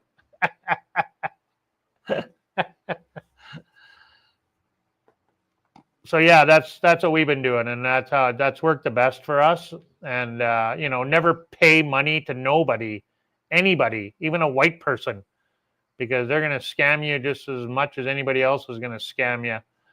So never pay money up front to anybody under any circumstance, unless you're using an Airbnb, a trusted, service like an Airbnb, then yeah, that's fine. But as far as a rental, no. Never pay up front. Never, ever, ever, ever, ever pay money up front to anybody under any circumstances ever. Unless it's your Uncle Bob, but even then, I'd be leery. Yeah. Yeah, so that's what we do is rent an Airbnb and then boots on the ground. We look and then we do Facebook. Facebook is a great tool. I mean, as much as people don't like it, but it is a great tool to make contacts. People that are living in the area and they know people, right? You just weed out the bad ones and how you find a good one, right? And then boots on the ground. Go physically look at these places, right? Because you can't go by pictures because the pictures could be 10 years old. Like we've seen that so many times. Oh, the place looked amazing in the pictures or the video. Well, yeah, because the pictures and the videos were from 7 years ago, or whatever, right? So yeah. No, it's not cheap to buy prescription glasses here. We're just talking about that a little while ago. It's actually, you'd be better off to get them in Canada at Costco before you come. No, it's not cheap here for prescription glasses. No, you can go to Costco here and you're gonna pay the same. Like if you're living in an area in Mexico that has a Costco, that's what I would recommend you do is go to Costco because that's what we're gonna do. So, and that's what we learned. Jen bought glasses, prescription glasses in Alapa, but we just went to not to Costco, I can't remember, just to an eye doctor, eye place. So, well, dental is cheaper. Yeah. Yeah, of course, dental is. That's very common. A lot of people come here to get dental work done. Yeah, they do deposits here too, but I don't know. It's not very much, and they are starting now to collect the bottles now. So,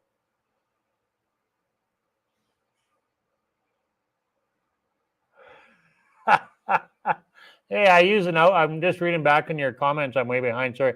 I use an outhouse when I would go to my sister's trapping at the trapper's cabin. We use an outhouse all winter, man. Minus 35, 40 below out there in the outhouse. Have fun with that. Celsius, I'm talking. Yeah, when I was going trapping with my brother-in-law, they at the trapper's cabin, they only got the outhouse. They don't have no waterworks out there. Just the outhouse, man, old school.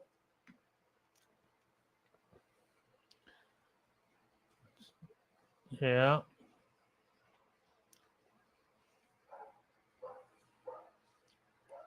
Yeah, I was lucky. I got to retire at 54 when we moved here. Poor Jen, she's still slaving away, keeping our head above water. Yeah.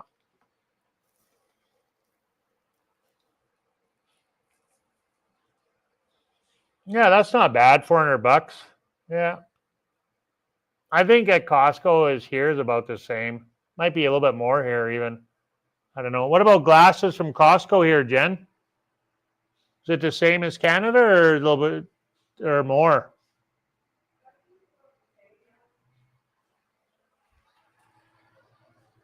What was that, babe? I think it's the same. The same? Yeah, if you're at Costco. Yeah, it's the same at Costco here in Mexico. So.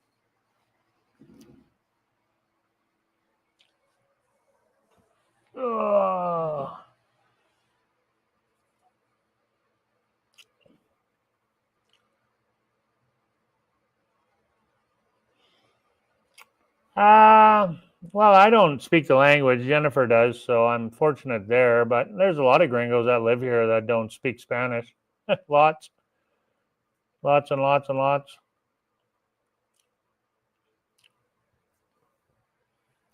No, I just went to ask Jen a question.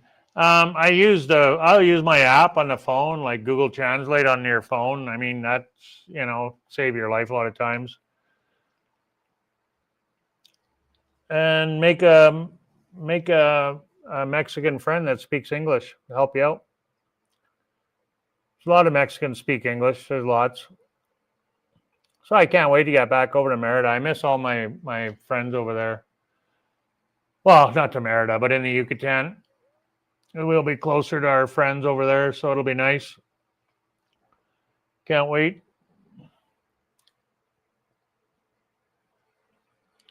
Yeah, it's really not much different getting a rental here. I mean, you go and view, you find a place you like, and they want cash usually, and then you'll sign a contract. A lot of places they want a year contract. Some don't though. I mean, we've been pretty lucky. Like we signed a lease for this place for 4 months. So, and yeah, they'll give you a contract. Jen always gets Jessica to go over it, our Mexican friend, even though she can read Spanish, but just in case there's something she misses. So she gets Jessica to go over it for her as well. So our Mexican friend in Merida, Jessica, she's a lawyer. So Jen gets her to go over the contract. And then, yeah, we haven't had no problem the 4 years we've been here. There's only been one time we haven't got our deposit back, and that was from a European lady. Every other place, like you hear that lots of people talking about not getting their damage deposit back. We always have. Been one time when we haven't, and it was from someone who's not even Mexican, from a European lady, and she just came up with some whatever. I heard that about her before, though, that she'll find any excuse not to give your deposit back. So, yeah, we haven't had no problem. None whatsoever. You know, I say I'm more than happy to help people as much as we can. You know, that's what we're here for. And that's why I wanted to start this channel, because when I was researching YouTube, I couldn't find a lot of Canadians in Mexico doing videos. Now there's more. There's way more now in the 4 years. It was like after we arrived here, it was like everyone's thought, oh, let's move to Mexico from Canada and start a YouTube channel. Or even the Americans, let's move to Mexico and start a YouTube channel. Man, it just got flooded with YouTubers here after we moved here. It's like crazy. There was some, but now there's so many new YouTube channels of gringos here in Mexico. Unbelievable how many YouTubers there are here. Crazy. But that's why I started this channel. I didn't see any Canadians here doing YouTube videos. There might have been one, maybe. So I thought it would be a good niche to give a Canadian twist on, and I was already doing YouTube videos, you know, my trapping videos with my brother-in-law. So, and I thought it would be something to do and help people. And I just seen that it seemed like it was kind of a niche that was missing. I didn't find, and same with the budget videos. When we started doing our budget videos, I didn't see anybody doing budget videos like we started doing 4 years ago, or just over 3 years ago. Now everybody's doing budget videos. A lot of them are anyway. But when we started ours, I didn't see anybody doing budget videos. Very few. Might have been one or two, but not like there is now. So I just seen a niche be missing in the budget videos, and the Canadians here doing YouTubers. So, yeah. Hey, Keith, welcome. Thanks for hopping on, buddy. So we got Bill, Keith, Leanne, Steve. Holy crap, we got a party now. Yeah, it's all been good, man. I just thought I'd go live because we got good internet here. So sorry I didn't go live in Huatulco. I went live on location a few times. But yeah, our internet wasn't that great in our rental property. We got good internet here. We got cable internet. So we got good internet here. So I started to go live once in a while. Even if it's just me and Steve, whatever. Me and Steve were bullshitting for a good hour. Just the two of us were on here for a while, eh? Quite a while. It was just me and Steve just yakking away here, back and forth, shooting the shit. Yeah, don't let the language deter you from moving here, or any. Like, if you really have it in your heart that you want to move here, or even come here as a snowbird, I mean, yeah, don't let that stop you. if you're really worried about that, you can always go to an area where there's a lot of English speaking people. Like that's what a lot of these gringos do. Like in Progresso, there's lots of English speaking people there, and they hang around with their gringo friends, and they just speak English to all their gringo friends every day. They go hang out at the bars and drink margaritas and hang out with all their English speaking friends. But yeah, there's a lot of areas you can go. Like Puerto Vallarta is pretty English friendly. Any of the tourist places, right? Even in Huachuco, there's a lot of English speaking people there. And the beach towns, you're going to have English speaking people. In the tourist areas, a lot of the Mexicans are going to speak English. Some of them are going to speak really good English. Better English than me.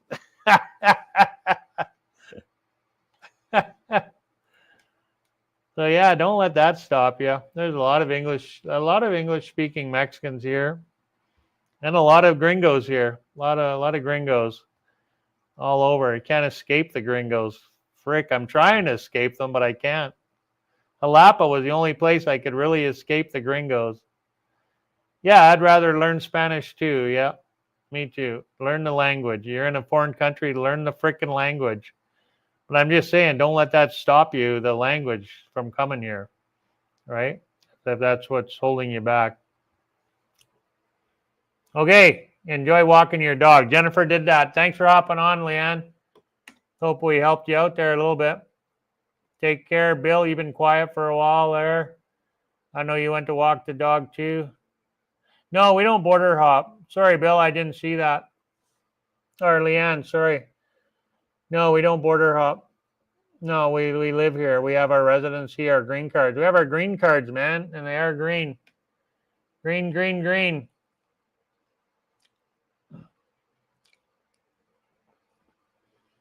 Yeah, we don't do the border hopping thing. No way. I want to do things the proper way. I mean, that's still the proper way, but, well, it's not really the proper way. It's legal way, but I wouldn't say it's proper. You found a loophole in the system, hopping the border. That'd be a pain in the ass. Can you imagine having to run to the border every 6 months? Oh my God. Yeah, no thanks. No. There's people that do it though. Thanks, but no thanks.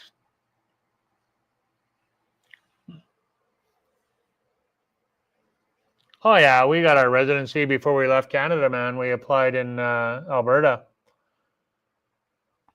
Applied back in Edmonton, got our residency in Canada in Calgary before we left, before we moved here 4 years ago. We had our green cards. Well, it was a stamp on our passport, and then after 6 months of being here, or a month of being here, we got our green cards.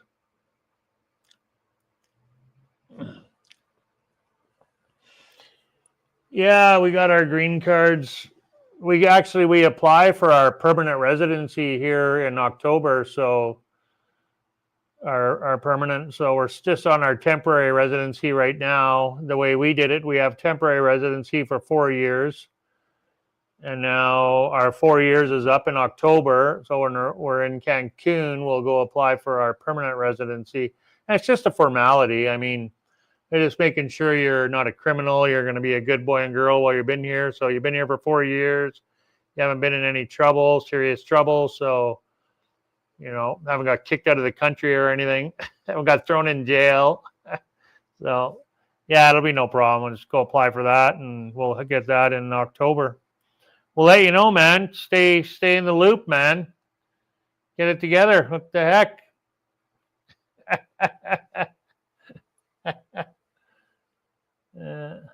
Okay, take care. Adios. Hasta luego. Thanks for hopping on.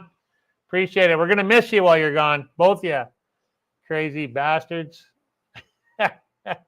Oh, we got Keith to keep us company now, so Steve was probably getting bored of me here, getting ready to leave.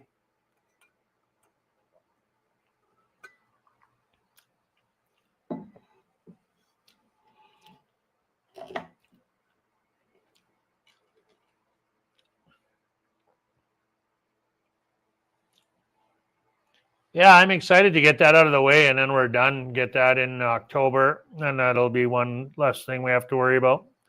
So after 1 year, you go apply for your 3 years. Well, 2 more years. So you stay for 1 year.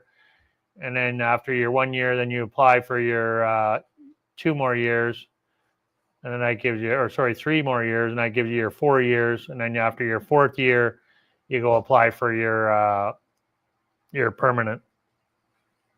So, and that's it. Once we get permanent residency, that's it. We're not going any further. So that'll be it, man. And we'll do that in October, and we'll let you know how that goes. So we got videos on our residency from in like our way older videos back when I didn't really know what I was doing with YouTube. I was pretty green at YouTube. So, but we do have videos on it. So does everybody. But the criteria is all changed, right? That's why I really don't talk about it too much. And because it changes so frequently, and every consulate is different. So it's hard to give accurate information. Like every consulate is different throughout the world. Every Mexican consulate throughout the world is different. And the criteria changes quite frequently. So it's pretty hard to give up-to-date, accurate information. Unless you're just talking about one specific consulate at one specific time, right? Other than that, it's hard to give accurate information. You got to do the research. Your best to do the research yourself for the consulate that you're going to. You know, it's a bit, you know, Jennifer, thank God I have Jennifer because she's got the brain. She's the one that did it all, you know. And then she did know a little bit of Spanish back then, but very little. She could read it and write it better than she could speak it. And now she speaks it pretty good. But back then when we were in Canada, she could read it and write it. So that helped her out a great deal. But yeah, you just get the information right from the consulate website, wherever you're going to, if it's in Calgary or Vancouver or whatever, right? It's not hard. Just takes time, that's all. Just takes time. It's not hard, just takes time. And if you don't know, ask Google. If you're not sure about something, ask Google. No, we don't lose Canadian citizenship. No. The only way you lose your Canadian citizenship is if you give it up.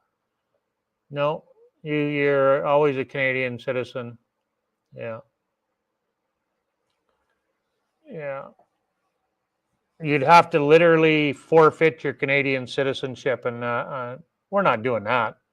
I mean, I love Canada. I don't love the government of Canada, but I still love Canada. I don't like the government, but I still love Canada. Still love Canada, the country. So I'm always going to be Canadian. You don't lose your citizenship. That's a little bit of a misconception I think people have, and some people think you can't collect your pension when you're living abroad. You can. You can collect your CPP and your old age pension living in Mexico. So,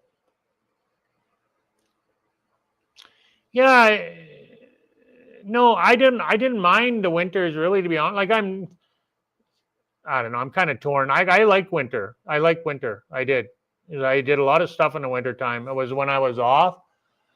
I got tired of driving in it, and I don't miss winter, but I don't know, maybe sometimes I do, like for 5 minutes. If I could just have winter for like a month or something, I'd be okay. You know, a couple weeks of snow and winter and ice, and, you know, go ice fishing and, you know, go out and do on the sled or whatever, right? You know, go make some snow angels for a couple weeks, and that's it. Not 6-7 months of it, though.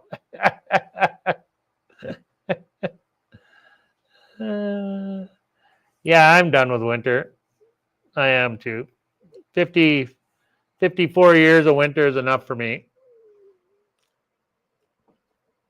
Yeah, winter in Denver, yeah. Well, I was like winter in Mexico. Yeah,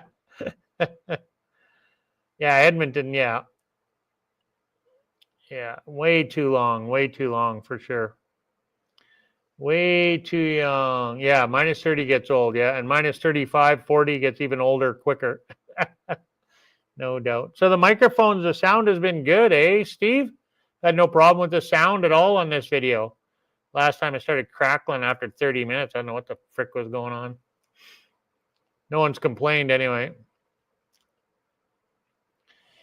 Yeah, I'd say I don't. Yeah, I don't mind winter. I just don't want 6, 7 months of it. Yeah, I don't want 6, 7 months of it.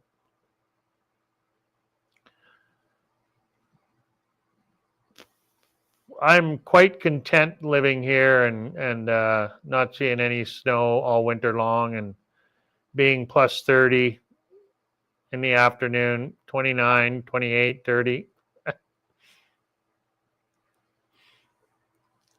You know.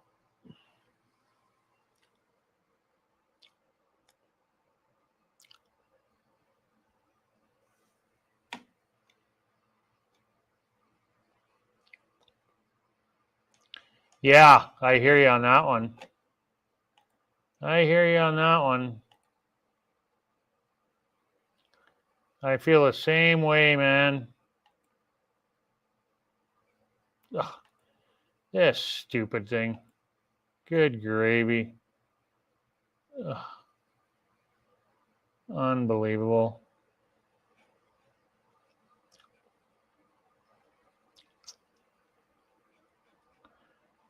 See, now it's so crazy. I'm going to go off topic here. You got to physically turn on your monetization button. So that means it's maybe going to run an ad for on your live stream or whatever. If you don't physically turn it on, your video is not monetized, so you don't make no money off of it, right? So the live stream, you have to go in physically and do that. I didn't know that. It's not something, you know, it's not advertised, right? You know, so anyway.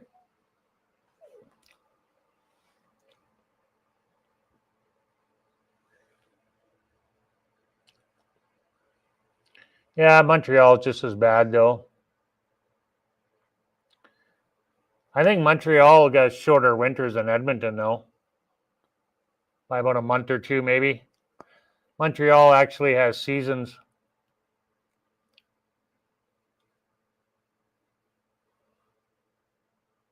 Yeah, exactly. It's great on the ski hill, but not so much on the sidewalk and the streets. Yeah.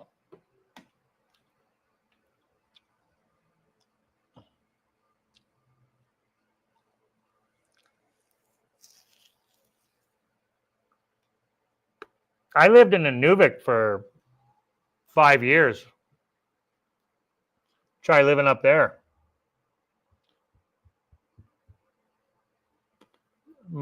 Minus minus 30 every day. 24-hour darkness in the wintertime. Like pitch blackout unless there's a full moon.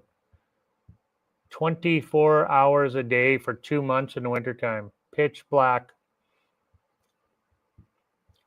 Yeah, I worked in Inuvik for 5 years. That was a good experience, though. Way past the Arctic Circle, off the Dempster Highway.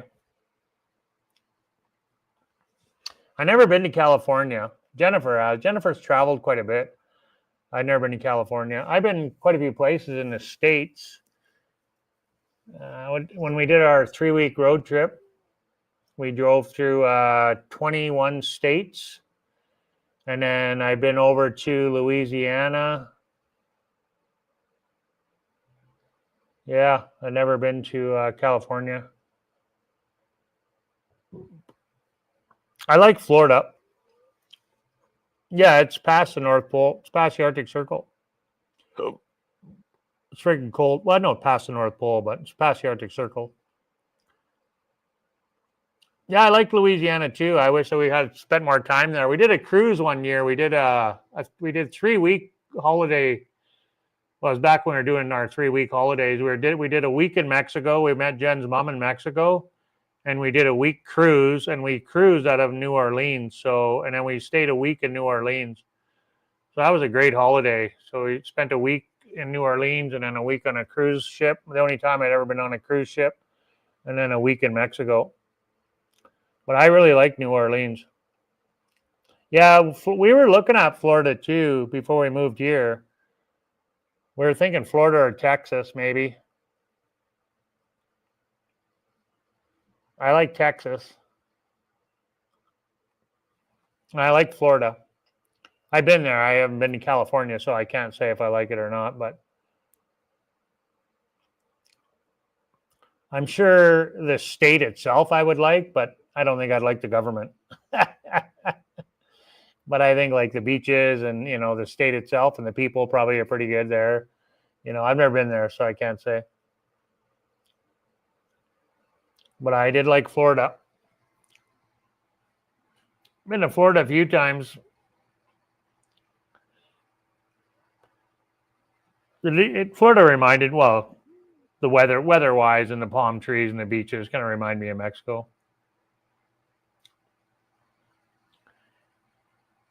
Yeah, just from what I have seen. Yeah.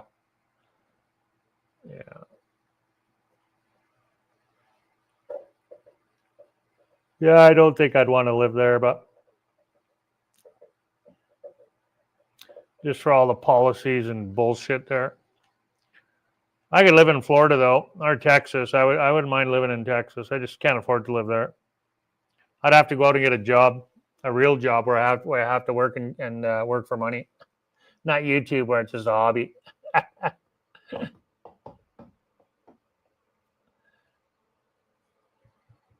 Yeah, we love the Caribbean. That's why we're going back over there, back to Cancun.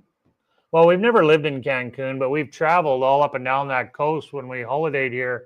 That's the Mexico we know the most, right?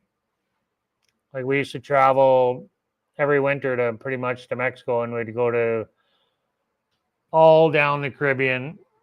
We've been from one end to the other in the Caribbean pretty well. And then both the islands, there's Limihura and Cozumel, and we know that area really well, and we love it over there.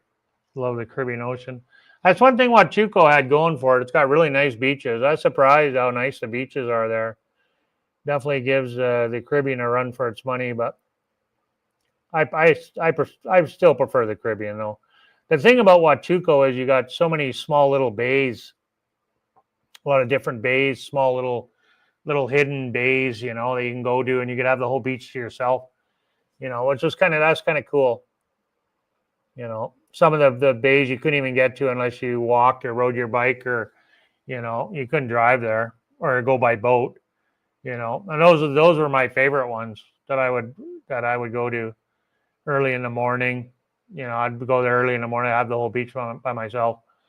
It was awesome.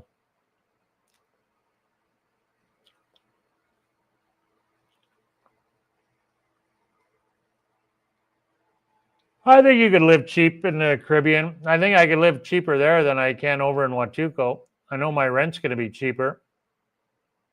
Mr. Nobody, what the heck? Where the heck did you come from?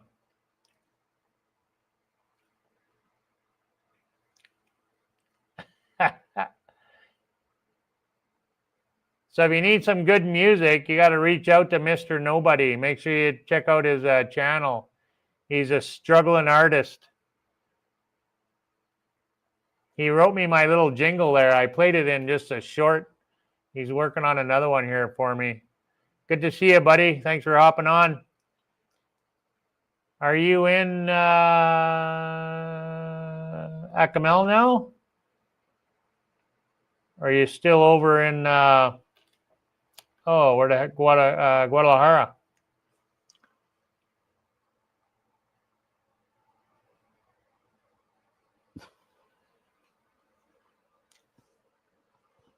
Okay, you're still in Guadalajara. You must be leaving right away. Heading over to Acamel. Yeah, you and me both, Steve. Yeah, that's... You're on the same page as me. Just leave me the F alone. Do whatever you want. Just leave me alone. Yeah. Oh, Mr. Nobody's on the same page, Steve. He's on the same page. Yeah. Tulum, right. Tulum, not Acamel. Sorry, Tulum. Going to Tulum. Very good, very good. Yeah, I hope you come back when we're over there, man. That'd be great to hook up with you again. Have to come back. I know there's you can buy land inland pretty cheap here. I got connections to buy land, and I know people who have started a little community. But the only thing is, some of those places, like they're trying to run it too much like condo with HOH type rules and stuff. Like, yeah. If I was going to do something like that, I just want to have my own little plot of land and be able to do with whatever I want. You know, if I want my house to be bright pink, then I'm going to make it bright pink or whatever. If I want it to be fluorescent purple, I'll make it fluorescent. I'm not saying I would, but I'm just saying I want to be able. I want freedom to do whatever I want. I want people telling me what to do with my own shit. Enough rules. Enough of rules already. Rules and taxes. You can take it and shove it. Take your taxes and your rules and shove it. That's all I got to say. Leave me alone. Let me do what I want. Yeah. Yeah.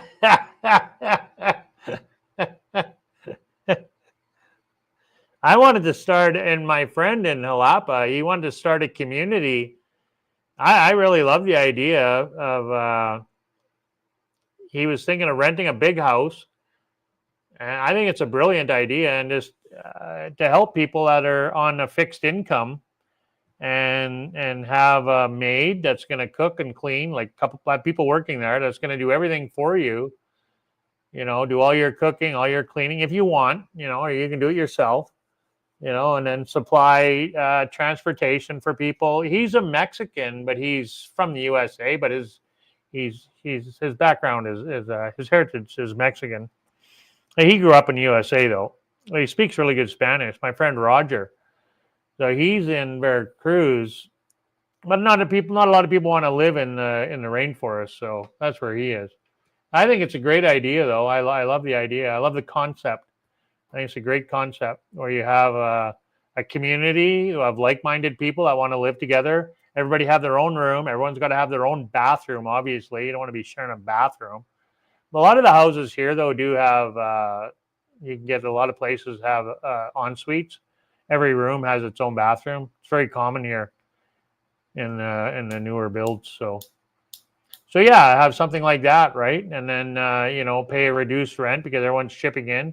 You know, everyone's throwing in, buying groceries together, right? And if you want something specific, you can, you know, pay extra to have whatever you want. If you want ribeye steak or whatever, you know. But I love the idea to conserve cost and energy as well, right? You know. And yeah, it's a great idea. I was trying to help him promote it, but he's got to have it. It's got to be up and running, though. You can't, you know, it's something you got to build and then they're going to come. Not something you know, you got to have it available already, you know. So, but I do like the idea.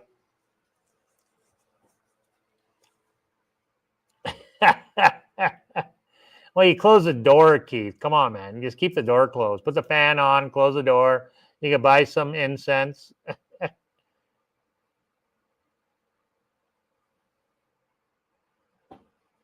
There's a lot of people that want to do that. I really like the idea of off-grid living.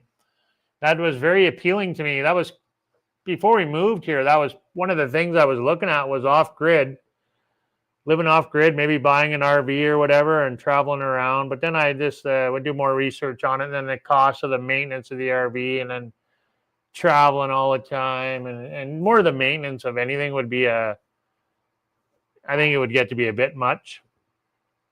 So kind of scrap that idea. And then I thought about off-grid. I started watching these off-grid YouTube videos and still follow some of them. I do like the idea of having your own solar panels, having your own garden, having some chickens, maybe a goat, you know, cow, whatever, have some farm animals, pig or two, right? You know, I do like that. I do like that idea. Yes, or a window. Exactly. A bathroom with a window and a fan blowing it out through the window. But yeah, I'm still open for that idea. I really am. I do like that idea. Yeah, you can't go wrong having chickens. Chickens are great. You can have eggs and you can have fresh chickens. You know, you save a lot of money there. Just those two things. And then obviously you have a garden, right? Grow your own vegetables, grow your own fruit. You know, you can buy land here relatively cheap. My friend Riley was talking about earlier there when we were talking about the bank thing. He's in Merida, and he wanted to buy land and get a container, the shipping container, and make a home out of those. You know, a lot of people build those shipping container homes, right? Do something like that. Some guy could build himself. You know, a little bit of a handy type of guy. You know, you could do something like that yourself, right? You know, yeah, or have 3 or 4 people, right? And then everyone chip in. Okay, I'm good at making sandwiches and soup. I could feed you while you build my house. I'll make sure your belly's full. Yeah. Yeah, I do like that idea though. I still do. I can do some stuff. I'm kind of a handy guy. I did some renovations back home. Did some tiling and stuff like that. I'm not too bad. I actually learned more from my dad than I thought I did. Some of the stuff that he did kind of rubbed off over the years. Yeah.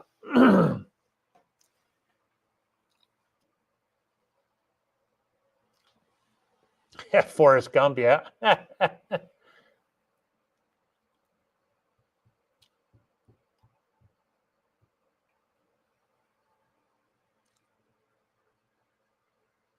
Yeah, labor is cheap, yeah.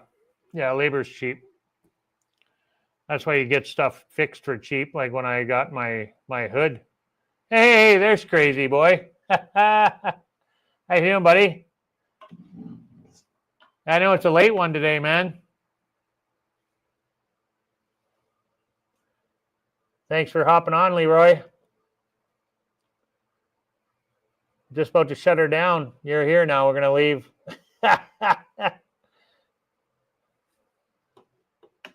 Freaking been yakking here for over 2 hours.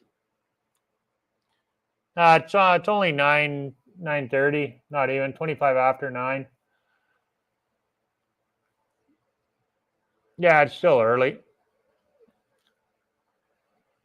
Not bad anyway. I showered already today. I just got to brush my teeth before bed. I got to do my dishes yet too, but I got to get up early tomorrow for my bike ride. Not too terribly early. I'm good. As long as I get 6 hours of sleep, I'm okay. Yeah, she's probably playing on her tablet. Yeah, she went to bed. It's 9:30 here. We go to bed early. We get up early though. But we usually play on our devices for an hour or two. 10 o'clock, 11, closer to 11, 11:30. Well, you go back and rewind the bathroom talk. You really didn't miss much though, Bill. Trust me. Everything went to shit when you left. As soon as you left, everything went to shit.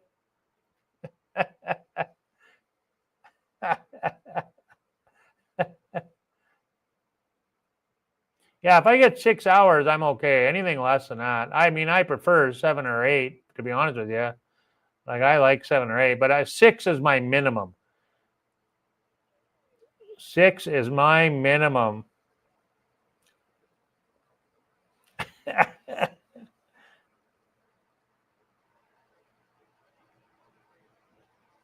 I normally get about 7 hours. I've been waking up early here, though. We got a rooster outside our door here that freaking goes off bright and early every day. Every day, that rooster is going off.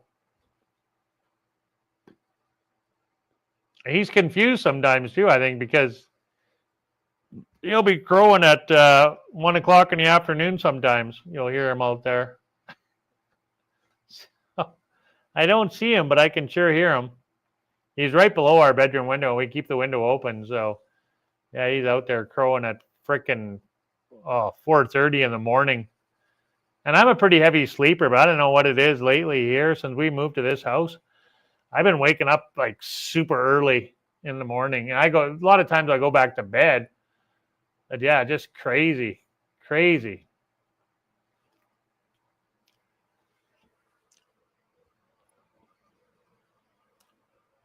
Oh, yeah, you're the same time as us in Edmonton for half the year because we don't do the time change anymore here. They don't do the time change. Stupidest thing ever anyway. Yeah, they just stopped that here in Mexico. I think last year or the year before they stopped doing time change. So yeah, we're the same time as you guys. What's that joke about the blanket, the Indian blanket? The Indian had the joke about that. The native, only a white man could cut off the top of a blanket and sew it onto the bottom to think the blanket was going to be longer. Only the white man would think that. Cut the blanket off the top and sew it back onto the bottom and think he's going to have a longer blanket. That's exactly what the time change is. It's ridiculous. That's an old one. Yeah, there's some places in Mexico that still do that. I know a lot though don't do the time change. Yucatan's one of them, and they didn't do it in Oaxaca here either. They stopped it. But Baja is, you guys, it's too close to the USA, man. I don't want to go there. It's too close to the USA. It's too close to that border. It does look nice there. It does. I know a lot of people on holiday up there. I go check it out one day just for a visit. Say I've been there. I won't be driving there though. That's for sure. That's for sure. Yeah, too close to the California craziness. Yeah. Yeah.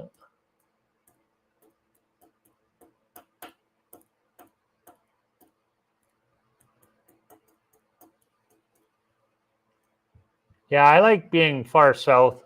I do. I like being away from the border.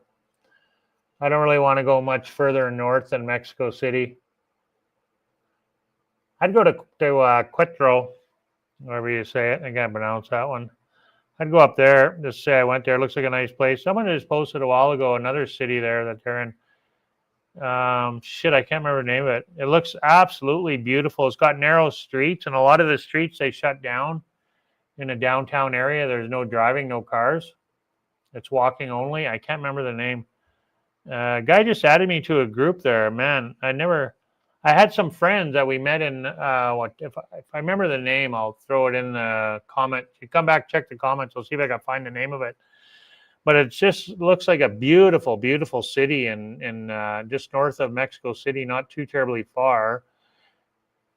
And our friends that we met from Calgary, they were renting the Airbnb right beside us in Huatulco. They're not subscribers or anything. Guanajuato. What is it called? Guanajuato. Guana or Wana? Guanajuato. Guanajuato. How do you spell it? Guan. Oh, with a G. So anyway, we met them. They have a little dog, and they were in Huatulco, but they're from Calgary, and they went there, and they said they don't normally go back to the same place twice, but they loved it there so much that they went back there a second time because they just loved it so much. Yeah, that's it. Yeah, that's it.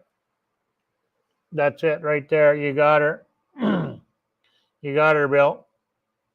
That's it. Someone added me to a group there. I never even heard of the place. Guanajuato. Jen can pronounce it better than me. But yeah, it looks just beautiful. Absolutely beautiful.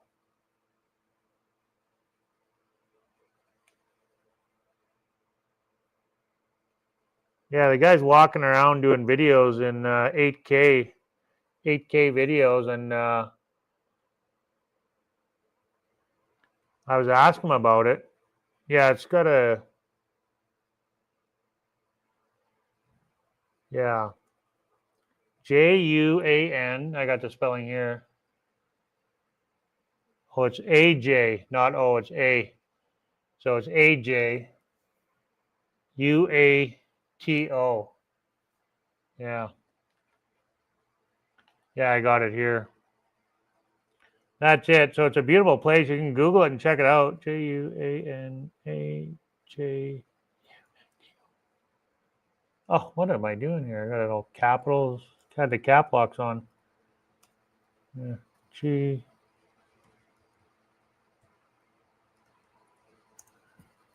Yeah, that's it there. It looks absolutely beautiful there. No beach or anything, but it looks beautiful. Looks beautiful. I would love to go there. It just, especially, I like the idea of not having no cars. A lot of these cities here is the traffic is a pain in the ass. But yeah, this city looks absolutely amazing, man. Absolutely amazing. Just beautiful. It's got a lot of Asian influence in the architecture there. You can see it in the pictures. It's got a lot of Asian influence in it. I got to show you some of the pictures, but you wouldn't be able to see them very well. Anyway, you can check it out. It looks pretty freaking cool. Yeah, it's hilly there. Yeah, all around that area. You're in the mountains, right? There's a video I watched on Mexico, and a large percentage of the population lives in that belt between like Mexico City, all along there from coast to coast. And they all live there because inland, not at the beach. They're all in that belt and whatever it is. There's a video on it, like a little mini documentary, probably about 45 minutes long. It was quite interesting. Anyway, I just stumbled across it, a documentary about it and why everybody lives in that area. The farm, it's good. The land is fertile. The temperatures are not as hot. It's cooler. It's because it's in the mountains, right? It's all mountainous. Like that part of Mexico is all. You go inland, and a lot of parts of Mexico down, you know, to the south, and that it's quite hilly, quite mountainous. So a lot of they said 80% of the population lives in that belt. It's quite a high number anyway. Maybe it wasn't quite 80. I think it might have been more. It was a high number anyway. Live in that belt there between PV and Veracruz, the coast of Veracruz. So between the Pacific and the Gulf of Mexico, and then in between inland, right? So yeah, it's quite interesting documentary. Quite interesting. I think it was probably over an hour long.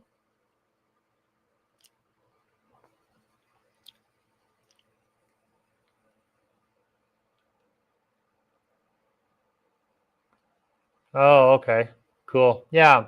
Mr. Nobody, he would know.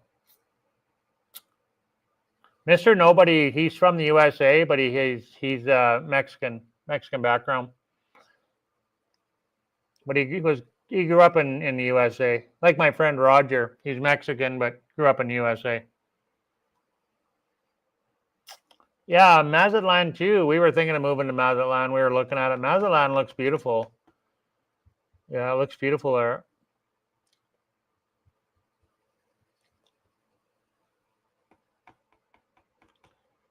No, no, I've never, not to my face, but there's some graffiti just down the road from us, and I'll tell you, it says "Gringos are the plague." So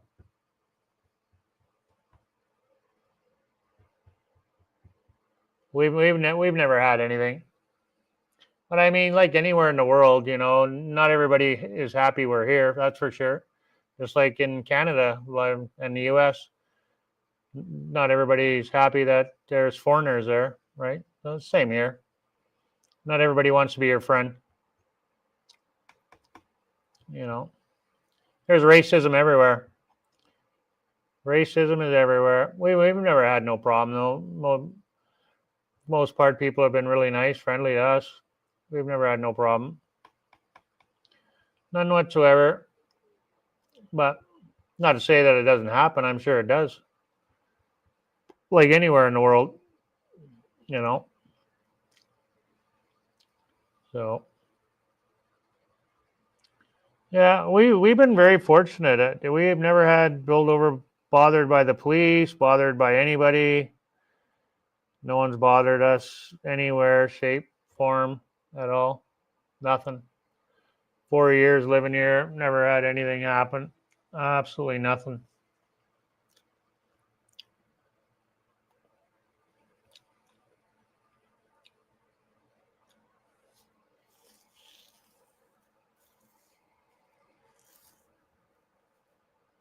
Yeah, we've been pretty fortunate, but we're integrated in with the community. We drive a Mexican car. We have Mexican license plates. You know, Jen speaks Spanish. You know, we don't hang around with too many gringos. You know, not on a daily basis anyway. We're going to the markets. You know, we go to the markets and that we're the only white people there walking around with the Mexicans. We'll go have breakfast, me and Jen at the market, and we're the only white people there. Even here, and there's a lot of white people here in Oaxaca. I see them downtown in the tourist areas, but we just go and we go to where the locals go. You know, I didn't move to Mexico to hang around with a bunch of white people. Like, not that I have anything against white people, but you know, I'm in Mexico. I want to make Mexican friends and I want to learn the language and learn the culture. And, you know, Mexico's not cheap. So don't think that Mexico's cheap. It's not. Look at our budget videos. You see how much we're spending. We're dropping $4,000 or $5,000 a month Canadian. It's not cheap to live here. I mean, you could live here cheap if you don't want to do anything. You know, you want to never leave your house.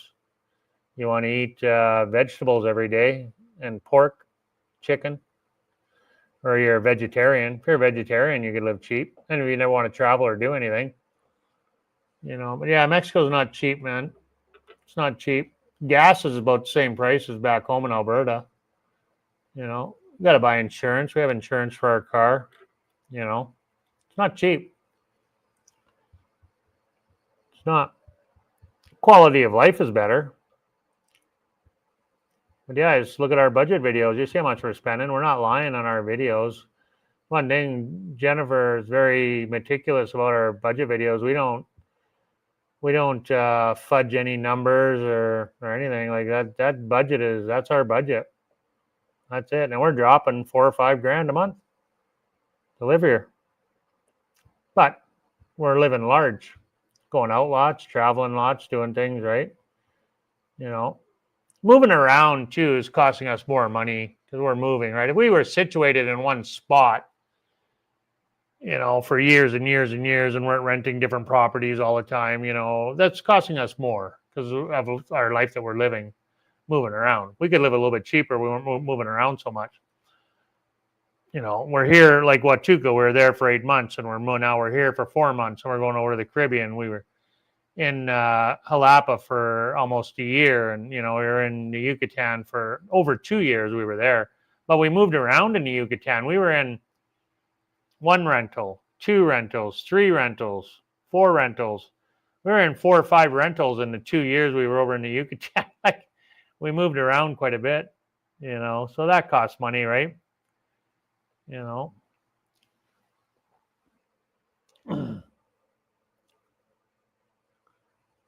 Go stage of retirement. Well, we're slow traveling. We're slow travelers. Oh, the tacos are to die for. The food here is, I love Oaxaca. That's one thing I'll say. Oaxaca has the best food of all the places we lived. I love the food in Oaxaca is the best. Veracruz has better coffee because of the volcano. So Veracruz isn't far from Mexico City, so they got the volcanic ash, in the soil there. So the coffee in Veracruz is really, really good. The coffee in Veracruz is better. But they do grow coffee here too, but I find it better in Veracruz. Personally, this is my own personal opinion. I think the coffee is better in Veracruz, but I think the food, out of all the places we've lived, like Veracruz, Jalapa, and all the places we've traveled to, Chiapas and the Caribbean, Quintana Roo and Campeche and all everywhere we've been in Mexico, I think Oaxaca's food is the best. They got the best food here.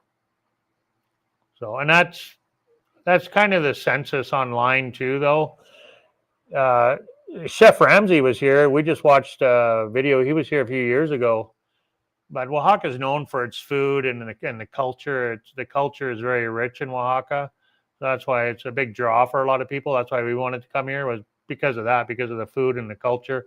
I didn't even know about Chef Ramsay being here. Uncharted or whatever it's called. It's on National Geographic. Jennifer found it and was watching it and told me about it. So we watched it one night. He was here in Oaxaca City. Did a video. It's a good watch. I'd highly recommend you. It's on Netflix. It's on Netflix, I think. It's on National Geographic. Yeah, Chef Gordon Ramsay. Everybody who knows who Chef Gordon Ramsay is, come on, man. Did Hell's Kitchen. He's a world famous chef. Got a lot of TV shows. Swears all the time. I don't know why you're giving me a question mark, Keith. I worked in the kitchens for 30 years, so. Oh, Seth, no, Chef Ramsay, Chef, not Seth. Sorry. I had marbles in my mouth. That's honest mistake, though. It's through the microphone. So, yeah, I was saying Chef, not Gordon. I should have said Gordon, not Chef Ramsay. Chef Ramsay, man. Gordon Ramsay. Yeah, he's Uncharted. He was all over, but one of the ones, it was Uncharted. Mumble. Yeah, exactly. Sometimes I do mumble, trust me. Well, I'm sure you know. What's he saying? Yeah, it's a good one anyway. I highly recommend you watch that one where he was here. It is on Netflix, and I think I watched it we brought it up on Netflix and we watched it on National Geographic. Yeah, it looks absolutely, it looks amazing. I want to go there too. I know, it looks just amazing. It looks absolutely amazing. Looks pretty cool. Very, very cool.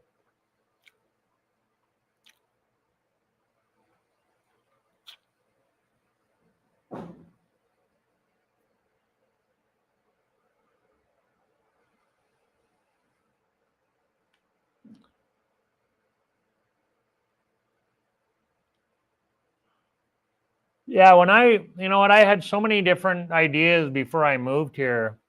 Like I just going back and looking at some of your I missed some of your messages there, Keith.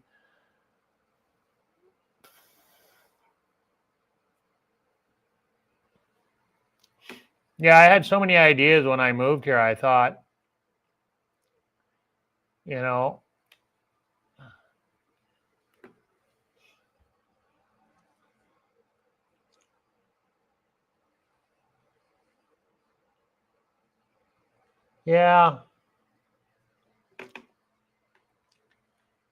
Yeah, I thought I would buy a scooter and travel around on a scooter, and I thought we'd maybe live out of town, and I'd have some chickens, have a little farm or whatever. It just wasn't. It's not practical. You got all these ideas before you move here, and then in reality, it's not practical. For one thing, I don't want to drive around on a scooter with me, Jen, and Cece going grocery shopping. 3 of us on a scooter. Out in the blitz, and we were in Merida at the time. So you can imagine in Merida, like the heat. I don't know if you guys have heard. It's bloody hot in Merida. Like I'm sure you guys have heard. It's bloody hot. Merida's bloody hot. Like I want to swear. It's so hot. It's hot there. Imagine in the heat there in Merida, stopped at a red light. on your scooter, just sweating your balls off. Yeah, no thanks. Yeah, that's not practical. You live in a small little beach town to run around. That's why I'm gonna get e-bikes when we move to the Caribbean. I'm gonna get e-bikes, so scooters out. But then I was thinking, get a place, have some chickens and a goat or whatever. Yeah, I still like the idea, but yeah, maybe when Jen fully retires, who knows? Yeah, well, exactly. I don't need a scooter with an e-bike.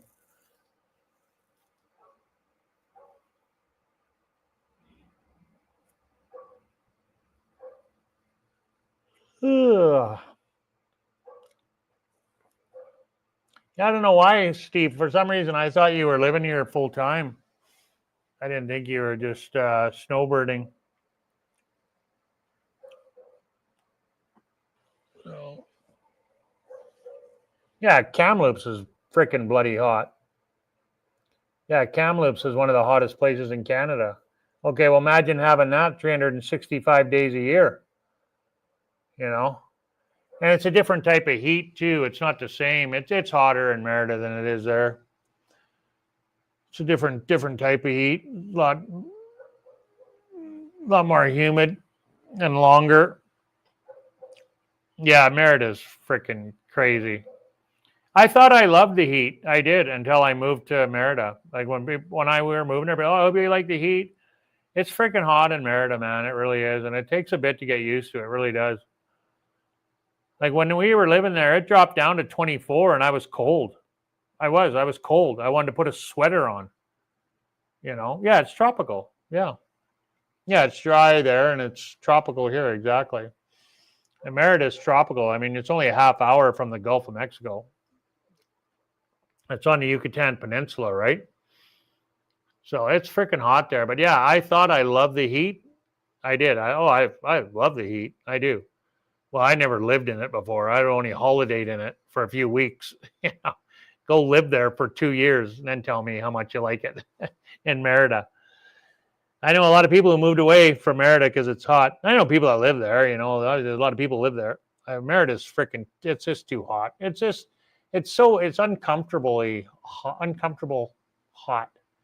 All the time you got the fan blowing on you and yeah, AC's running all the time, and it's just you're in the pool. If you're living on the beach, it's not so bad. If you're at the beach, because you do get the breeze, and in the wintertime, it's does cool down a little bit, but it's just way too hot over there. It's cooler in Cancun, and actually, Huatulco is freaking hot too. It's hotter in Huatulco than it was in Cancun on a lot of days. I was checking the temperatures back and forth, and Huatulco is stupidly hot too. It is hot in Huatulco. So Huatulco gets 360 or 330 days of sunlight a year. It hardly ever rains there. Yeah, 330 days of sunlight a year. Never rains. Every day is beautiful and sunny. A subscriber asked me if I was only recording on nice days. I said, no, every day is nice. Every day is nice and sunny. I think it rained once the whole time we lived there in the 8 months. Every day was just sunny and warm and hot. Every day. Every day was just pure sunshine. It was beautiful.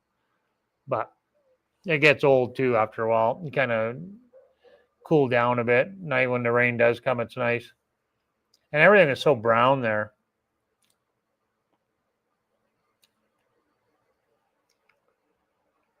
Yeah, I don't mind the heat. I like a reprieve from it once in a while.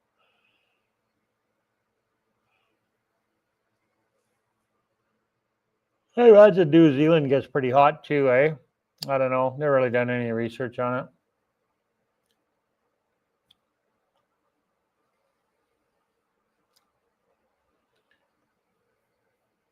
Yeah, 50 is, yeah, and then Merida it gets up, yeah, it's 45, 50. Yeah, it's crazy. It's crazy. And it does get up to 45 in Merida. Like, I bet it's hot there right now. They had a little bit of a break.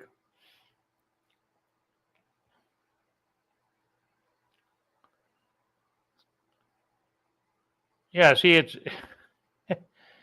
9:30 at night in Merida, and it's 31 degrees. It's 32.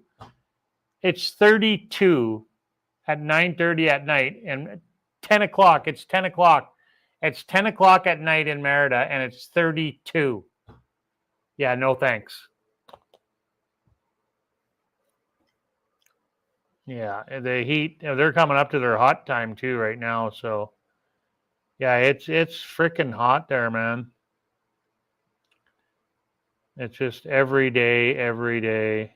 Oh, 39. So by Wednesday, it's going to be 39 in Merida for 2 days. Well, they're going into the hot. Oh no, for 1, 2, 3, 4, 5, 6, 6 days of 39. Seven, no more. 1, 2, 3, 4, 5, 6, 7. 7 days of 39, and then it cools off to 38 and 37. But it's 10 o'clock at night and it's 32 degrees.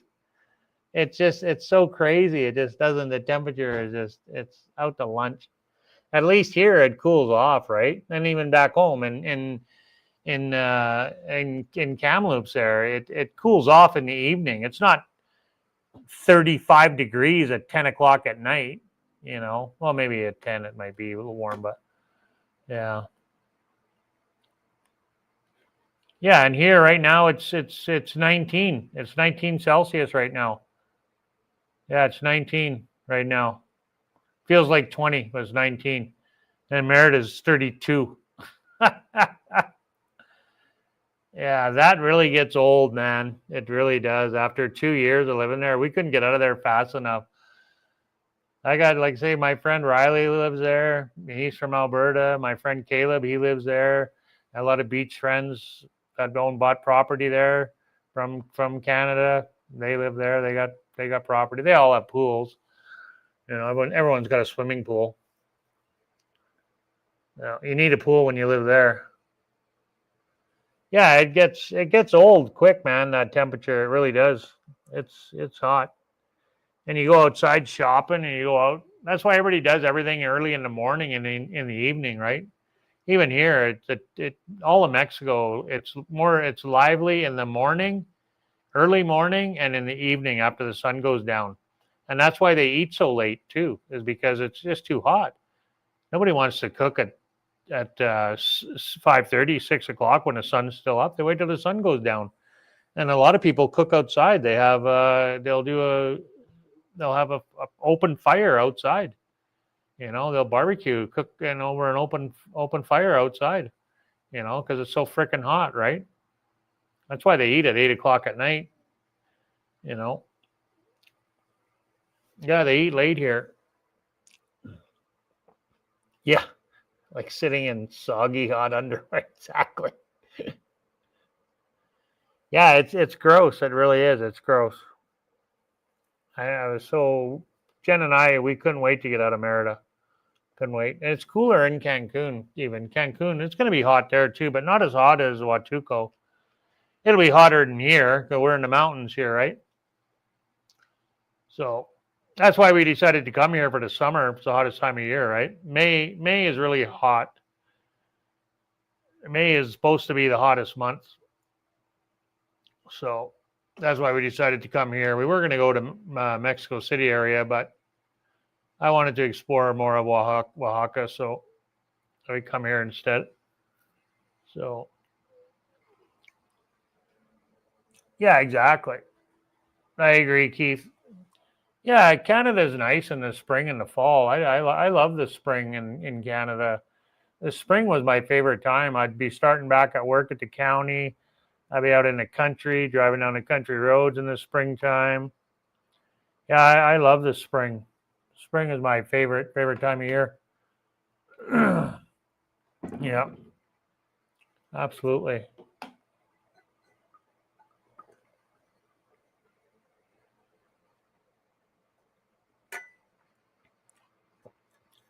But I kind of miss it, but I like my life here. So anyway, guys, it's going on almost 3 freaking hours. It's crazy. I'm going to log out, man. I'm getting tired. I got to get up early in the morning. I got a big bike ride ahead of me. 50 kilometers we're going tomorrow. So I'll log out, guys. Thanks for hopping on, man. Really appreciate it. Everybody so much. Thank you. Yeah, I think it is the longest live too. Yeah, absolutely. Yeah, it's definitely my bedtime for sure. You guys must be getting sick of listening to me ramble on. I got and I got dishes to do too. That's right. I got to go do my dishes and I got to brush my teeth. And I got a 50-kilometer bike ride tomorrow. So if you're on Facebook, add us on Facebook, man. You can catch up on what we do, my daily life on Facebook. 2 Gringos on the Gulf. If you're not our Facebook friends, you can add us up. And if you do, drop me a comment there. So thanks again, guys. God bless. Adios. Peace on earth. And as always, be kind to one another. There's not enough of that out there in this world. So let's try to do better. And I'll try to be better than I was today, tomorrow. So adios. Hasta luego.